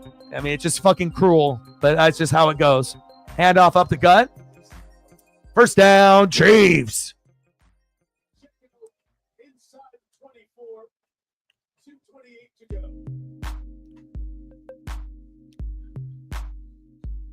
Timeout is taken. It's like, how the hell am I going to have one of the best weeks of the year, right? And then like the person, they don't play, and they got like 3 zeros. They got one that's going to play, and then I still can't even win. I can't even be like really. But I mean, I have had so many weird things, happen, but I'm so proud of the people in the room, and yeah, I just wish I was one of the 4, so that way I could compete, and see what happens. But just sometimes it's just not in the cards. But my prediction, it'll be Reflect and Zini in the championship, and then it could go either way. But that's who I think is going to get there, based off roster, schedule, and the matchups. So, I mean, it is possible that Elliott, if he's in, and then Shep is in, that they could win. But if I'm looking at roster, consistency, big play ability, and the amount of players that you have that can go boop like that, Zini and Reflect have more than the other 2 teams. And plus, Elliott and Shepa have been on a losing streak. Reflect and Zini have been hot. And that's what you want to do. You want to be hot, and you want to be, flowing at the right time. So Reflect versus Zini in the championship. Book it. $5 holla. Thank you so much. Stacks on stacks, racks on racks, Cactus Jack, bang, bang. Nothing I do works, but it's okay. Someone is going to benefit this year. $5 holla. Thank you so much. We're at 10, 90 to go.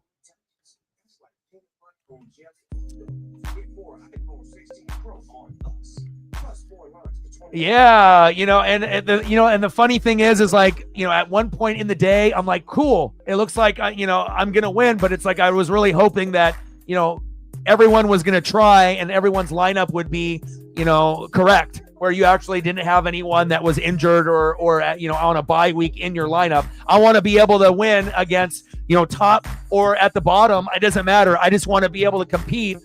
Since I've come to the terms that, my fantasy is fucked this year, that I just want to try to get little W's, along the way, if I can. It's already been a fucking terrible year for me, and then even with me, doing but again, I had Tampa Bay's defense originally, and then I swapped them for Miami. So sometimes I think, as, being great fantasy players, and you will attest to this too, Reflect, sometimes we overthink. And sometimes the correct piece is that first piece that we have in the lineup, and then we switch it because then we have this like second gut feeling. And then the original piece that we had in the lineup is the one that does awesome, and the one that we put in shits the bed. And I feel that every fantasy player has gone through that multiple times, where it's like you have 2 options, and then you have your first option, and then you're like, yeah, I don't know. And then you go with the option that's supposed to be better, and then it shits the bed and gets you a 0. And then that original piece is on your bench or on the wire, and they have 10 or more. And you're like, fuck my life, really? But that's how it goes. So I think we've all had that before. Yeah, Josh Allen, 3 touchdowns in the air, 3 on the ground.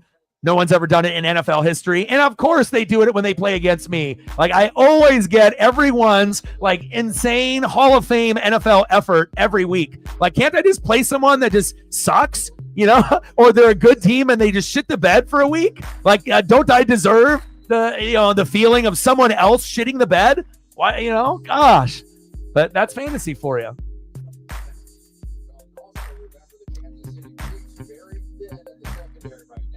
I mean, everyone is beatable in the league, but you have to make sure that you're bringing it if it's a top tier player. Like, you just can't skate away with 110, unless that other person has an off week and they're at like 115 and, it's close, which does happen sometimes in fantasy for whatever reason. Like they fuck with you. It's like you get this powerhouse person that should be scoring 150 to 200. They score 117, but then what do you get? 114 or something. You're like, oh, I could have beat the best guy in the league.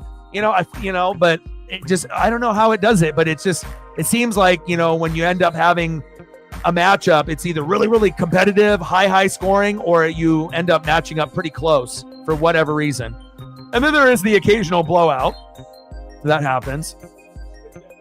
But I wouldn't know what that's about.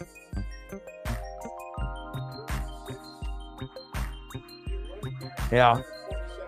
Or when you have too many options, like for me, if you look at my bench, I have like 3 people that scored 20. Like I had all the guys on the wire that I knew that were going to be able to hit, but then I have so many good players, it's hard to decide on, do I want to put these lower name 49er players in, hoping that they're going to do better than like a Cooper Kupp or a Mike Evans, and that, or a Devontae Adams. Do I put Juwan Jennings in and then the new fucking running back? I knew they were going to score, but sometimes you don't, you can't predict them getting like 18 to 30 points. Like you're like, oh, Juwan Jennings or Gorendo, like, oh, maybe they'll put up 10 or 12 or 14. You never expect them to put up 18 or fucking 28. And, and so when that shit happens, what can I do? I mean, I've always built my team from top to bottom, and for me to have guys on the bench that score a lot, it should. I put in so much goddamn work. I better have guys that are putting up 10, 15, 20 on my bench, because I don't put in all that work for those guys on my bench to put up fucking 4, Much better. I mean, it's coming down to whoever has the ball last. 17-16, right? It was all Chiefs in the first half. Field goal, potty, DeAndre Hopkins touchdown, 13-0 Chiefs, right? Then the Chargers, we put up the Herbert photos, right? We go, come on, man, right? Gus the Bus, boom, shakalaka, 13-7. Quentin Johnson, after the Herbert photos, boom, 14-13, Chargers. And then it's been a field goal party back and forth, Chiefs, Matthew Wright, Cameron, Dicka the Kicka, and now we're at a 17-16 game. But first half was putting us to sleep. Like me when I play everyone else in our fantasy league. It's just, I got no chance. Sucks. But in this one, could go either way.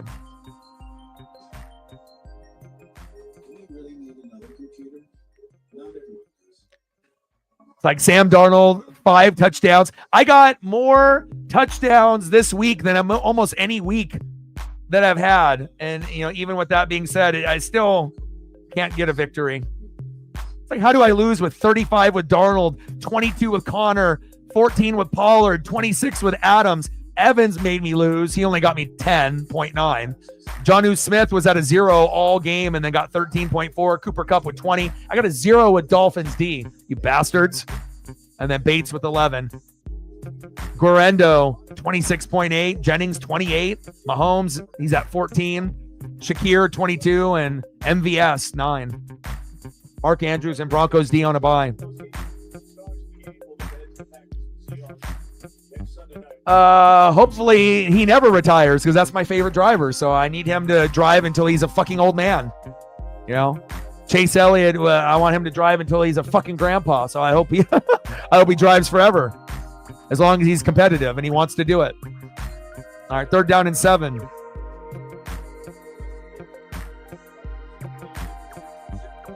Little bootleg. Mahomes avoiding the sack lunch, and he's really good at that. Travis Kelce caught.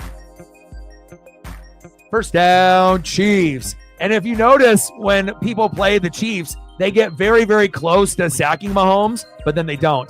Like, they get a hand on him, they get the jersey, they get the shoulder pad, they get the ankle, but it's not enough to bring him down. And then that split second longer, he can throw the football to someone. He's always going to find that someone, even if they're on their knees like Kelce was there. I mean, that's what the greats do. He might be having kind of a shitty year this year, but that's one thing that he's really fucking good at. Like, he might be better at doing that than anyone in the league. Very good.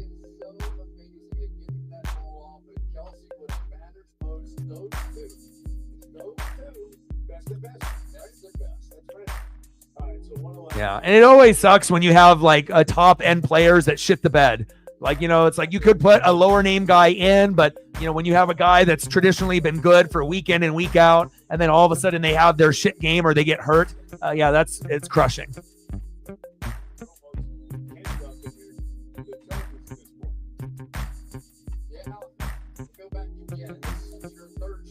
Yeah, but again, it's all about, time of possession, ball control, not turning the football over, not throwing a lot of picks.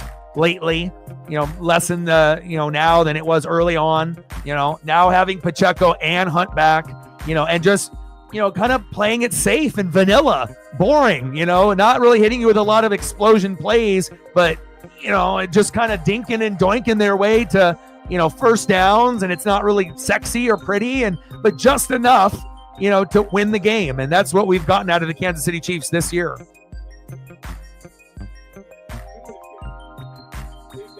They're going to take a knee, kick a field goal, win the game, 19-17. Wow. Again, to be a champion, you have to be able to win in multiple ways. And this is the weakest team out of any Kansas City team we've ever seen. But with that being said, they could still three-peat, because of, the fundamentals and the coaching and the players that they have. It may not be a sexy, Steelers or Bills or Eagles or Lions, but again, if they end up winning it again, it won't just be, the refs, it's going to be execution.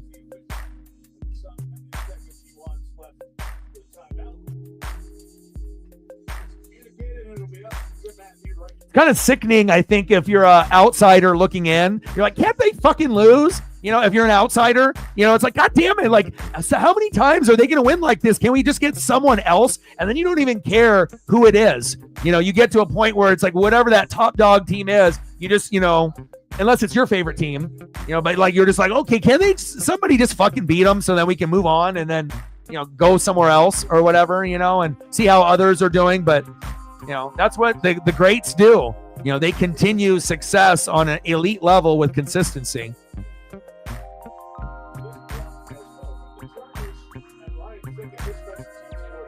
He does. He's more of a downhill, decisive runner.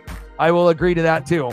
And same thing with Bucky Irving, and Rachaad White, and Rachaad kind of bounces around, and if Bucky does it, he's more athletic and he can get, jukes, and he won't get tackled right away. But Rachaad starts bouncing around like a spider back and forth, and like, he ain't gonna get loose all the time. Sometimes he'll get loose for like a 25-yard, but a lot of times it's like 1 yard gain or 2 yard loss. So, and there it is. Kick is up and good. 19-17.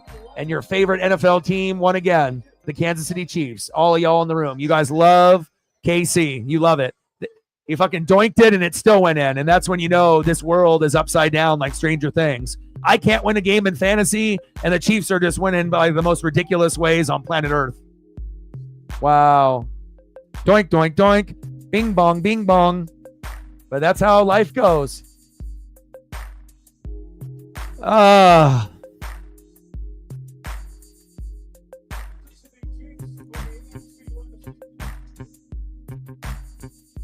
mean, it's one thing to be good, and there's another thing to be lucky, and then also to be lucky and consistent, and then have that skill set to not fucking like shoot yourself in the foot with self-inflicted wounds. And the Chiefs don't do that. And if they did, right, they would be losing some of these games late, but they just don't fuck up.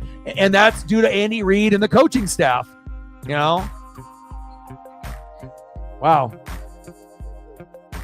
Wow, wow, wow, wow. Unbelievable. It's just, like, we're going to get the Lions and the Bills. And then lo and behold, fast forward a few weeks, and in the Super Bowl, the Philadelphia Eagles play the Kansas City Chiefs again. And you're like, this is what's happening. What photos can I get? Anything that you want to be able to see reflect? Captain, anything you guys want to see before we go for another Chief victory? We're at 10:90 to go. Smash the like button. Let me hit you with some photos. And then I'll go take it won't be a victory walk like last night for the Ducks winning, but at least the game got a little exciting there at the end. It was a little rough in the first 2 quarters, but the last fourth quarter and the last 5 minutes of the third were good.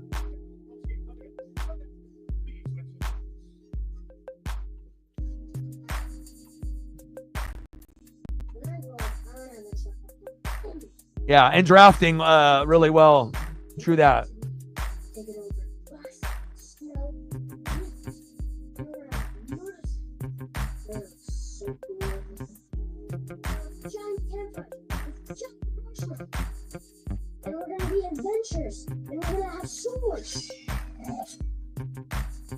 years, Fred. Yeah. What will you do when you grow up? So There we go.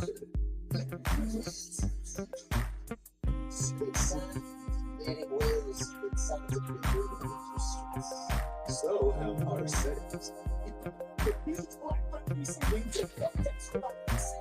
Here. Now, December 2nd by 3, O'Keefe, Rex, and Head from the Fall and Tigers and get one free instantly. All season, all weather, and snow tires all on sale. Shop now at VortexTire.com. No sense. But boy, whoa. Oh my gosh, honey, are you okay? Oh my God, we are getting engaged. You gotta stop doing that. What is it? You know what we've been wanting in your car? Dick's Auto Group will meet or beat any advertised price.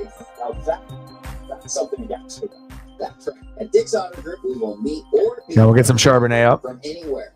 You just got to know where to go.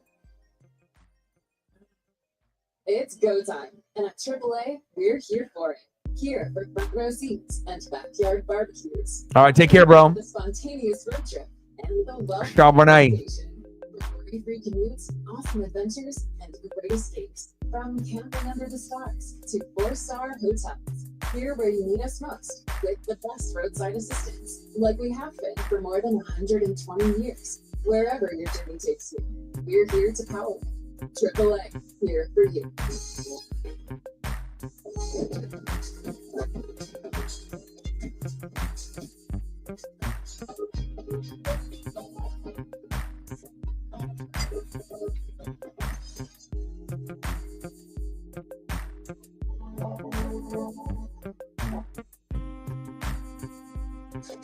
Welcome to the Chevrolet Post Game. Here next, Puerto Rico. Second longest run in NFL history, 9 consecutive division titles. City keeps it just secured, barely beating the Chargers on a doink at the end. A doink at the end. Patrick Mahomes, this big performance. Nick Bolton and Matthew Wright hit all the 4 field goals, including that game winner. Bro, dude, this team, dude, this, oh man, I don't even know what to say. This team is just, I don't even got words for how things are going this year, dude. Yeah, man. Ugly, but you know, finding a way to win it any way that you can.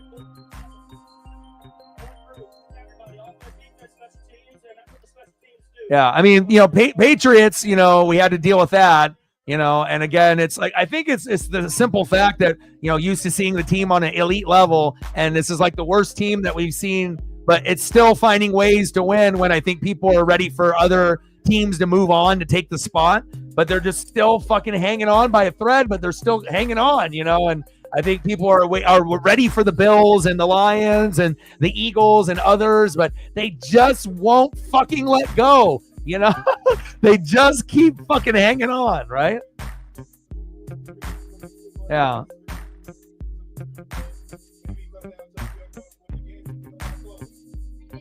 But again, that's due to good coaching, you know, and having the right players in that situation and being fucking disciplined. And again, if you're not disciplined, then they lose half of these games this season. So, but you got the discipline and the players and the coaches, and then you put it together. And even when you're not as good as you were in the past, you're still fucking hanging on, and you could still win the Super Bowl, because again, you know, just based on how the season has gone, like it's not like impossible. It is possible to still win and three-peat. So.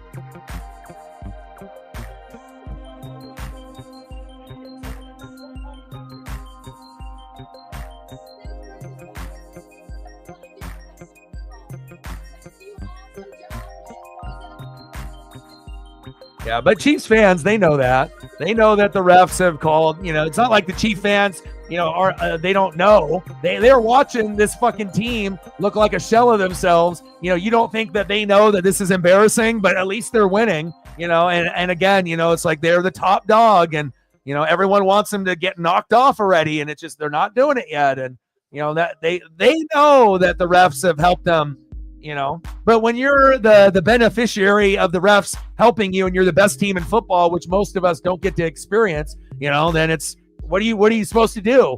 You know, be like, no, Like it's it's happening. It's like you can't take it back and tell them no. Like you just kind of roll with it. Even if that's what's going on, right? So.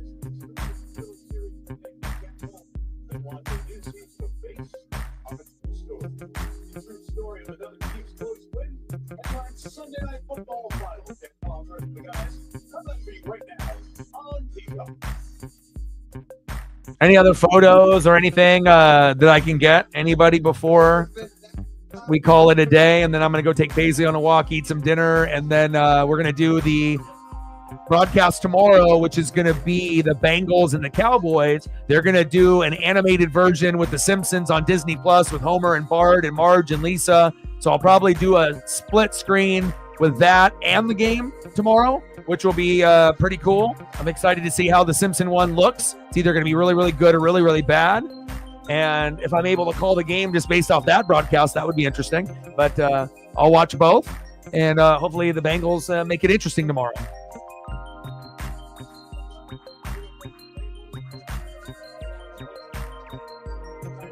Yeah. But the difference is with fans looking on the outside, he's more like easier to root for because he's putting up bigger stats. It's like, who's putting up 3 touchdowns throwing and running? It's like I don't want to say Mahomes is like hitting the decline, but at some point or another, we're going to have to see Mahomes throw up a 4,000-5,000 yard, throwing season and like 40 touchdowns. And if he's not able to do that, then maybe he's in the decline and we don't know it, Maybe like he's still good enough to win the championship, but the decline is already happening, But it's kind of tough to say, at this point in his career, because it's like to firmly say, yeah, he's going to throw for 50 touchdowns and 5,000 yards. Are you sure? Like, he hasn't really shown that he can get back to that. Maybe with some new players, like a Tyreek and a new coordinator, maybe. Before he's done, playing, but like based on what we've seen the last couple of years, I don't know if it's like a for sure thing that we're going to see like a spectacular 5,000-6,000 yard passing season, 40-50 touchdowns out of him ever again. That's a weird thing to say, isn't it? But just like an observation,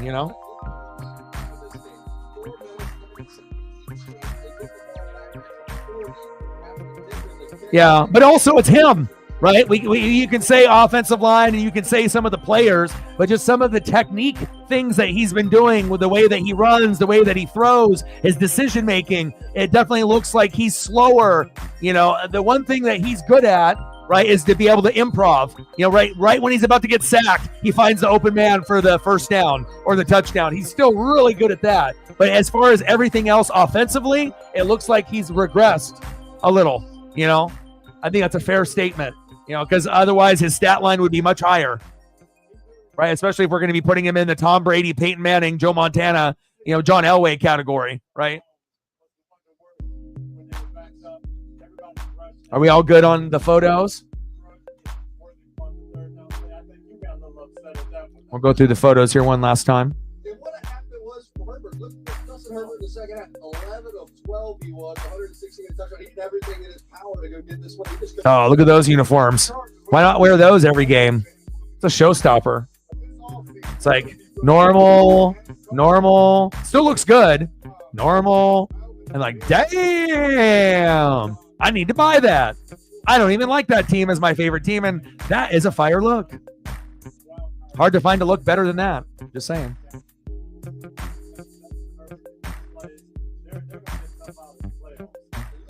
Gus the Bus, he tried.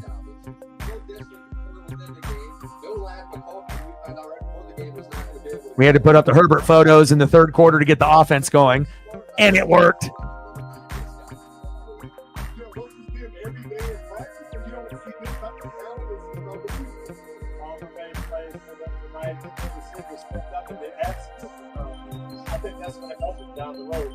Yeah, but just an observation, like I said, I appreciate greatness for, where it's at, but I don't know, man, just the way that he plays, it just seems like, I'm not saying that he's getting to the point where he needs to retire or he looks like Aaron Rodgers or anything like that. Not like that, but it just like from what we saw in his prime, like early, I'm not sure if we're going to ever see that again. You know, obviously the team was different, you know, but even after Tyreek left, there was still like, you know, a season or two where you were like, oh, you know, like you don't even got Tyreek and you're still like going crazy, you know? Yeah. Yeah, I did that. I was kicking for San Francisco. I hurt my shoulder. Yeah. I'm on IR. Nagy boo. Bring back EB. That'll get Mahomes back to a better player. I agree. Oh, 70%. That deserves a photo. The Geno, huh? And obviously, no love or pub, but he'll get some when they play the Packers at home. They're going to be forced to talk about him and the team, you know? It's like, have you ever noticed, too, that they only are selective when they want to talk about certain players? Like, they almost go out of their way not to talk about Geno. It's like, it's okay to be able to celebrate other players and just the top ones. I mean, popularity-wise.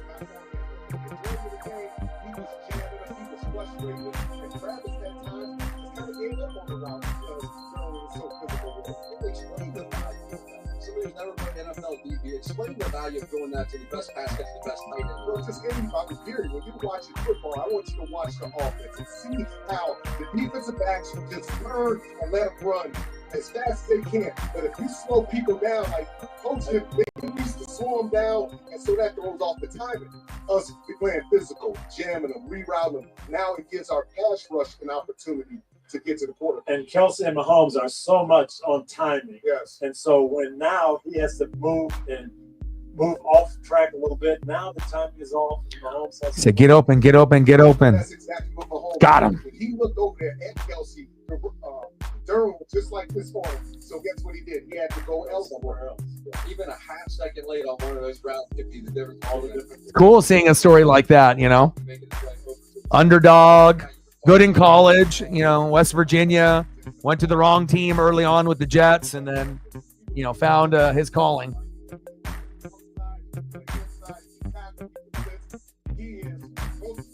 Yeah, for real.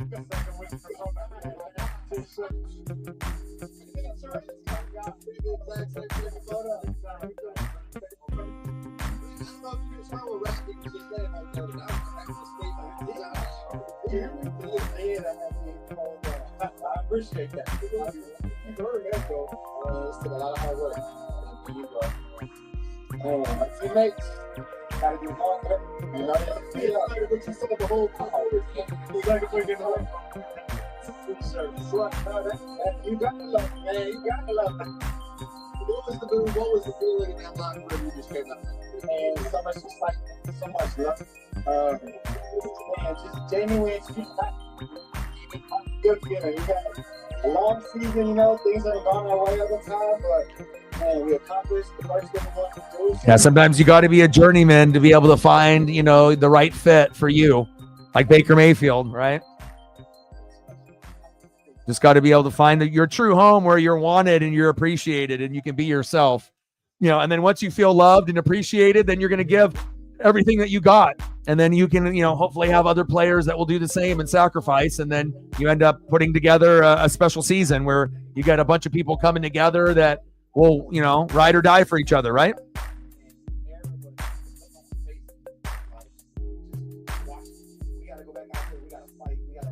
Puka's a dog, top 10 receiver in the league. His numbers are right up there with Jetta, Jamar Chase, you know, and all the top dogs, you know, that are, you know, playing wide receiver. I mean, we got a lot of them. Amon-Ra St. Brown and Jetta, Jamar Chase, Puka, Cooper Kupp. I mean, you know, A.J. Brown. I mean, DK. I mean, you got so many that you can, you know, name. But Puka definitely would be. Mike Evans is up there, you know. But Puka's up there, man. I think that if you put Puka at like 4, 5, or 6, I don't think anyone would really argue. He is that good.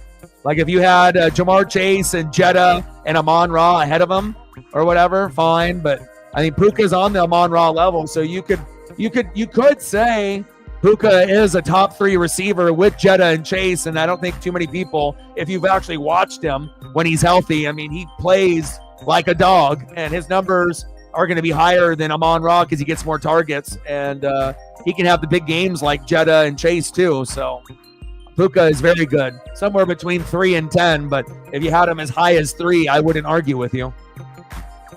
That's my opinion. He's a good player.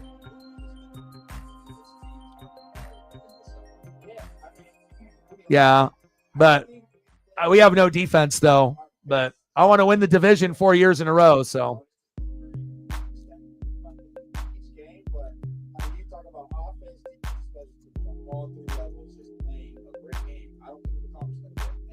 some can say, "Oh man, like what's going on?" But others can say, "Man, we're just starting to beat. You know what I mean? Let's just keep stacking, trusting the coaches, and man, get ready for these next few games coming up." A lot of props to this Chargers team, but I have to ask you, what is different about this Chargers team? They play hard. And much respect to them. You got Justin Herbert, who, in my opinion, is one of the best quarterbacks in the league. I mean, he makes all the throws. He's doing off his back foot, throwing across the field. and sometimes you just got to find your home. He gives it to his playmaker. And it's nice that when you have your quarterback spot like solidified, you don't got to be looking for it in the draft or the free agency. You can kind of move forward and go to other positions that suck ass and try to get those to be better. I mean, he's the number 1 receiver over Cooper Kupp, and Cooper Kupp is a top 5, top 10 receiver. So if you're getting more looks than Cooper Kupp, holy fuck! Like you must be top 3, top 5 receiver, and he is. Imagine if they get a better quarterback than Stafford. Oh fuck, Puka could end up being number 1 in the NFL. Like if he ends up getting a young, run and gun, stud quarterback, the next generation of the Rams. It's like some phenom like a Mahomes.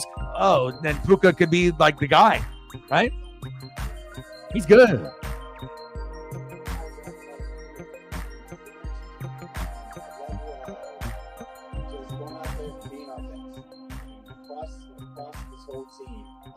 Pacheco with the energy, Josh with the energy, Najee Johnson's in the class. I mean, Brian Cook's back there. We got so many guys. Leo Chanel. I mean, also some of it too is like having Sean McVay, with the play calling, to be able to set up his weapons. Like McVay is one of the best in the NFL to get the most out of his guys. Just look at Cooper Kupp, Kyron Williams and Puka Nacua. I mean, the numbers, speak for themselves. Athletes, good hands, good route runners, great yak yards from all 3. Tough guys, mentally tough. They're good.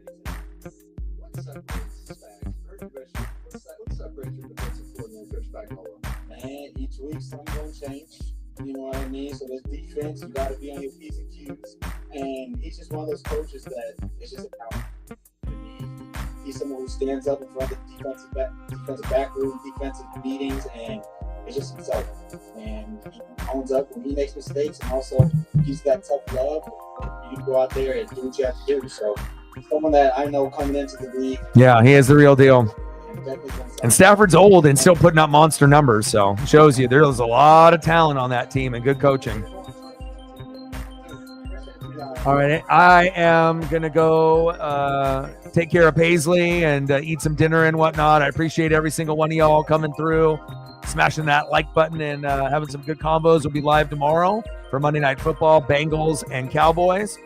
Thank you to everyone that came through. And I got one question for you. Well, talk sports like us. Your boy Ryan, Northwest Sports Fanatics. Congratulations to the Chiefs. 19-17 final. And I'm out. Gang.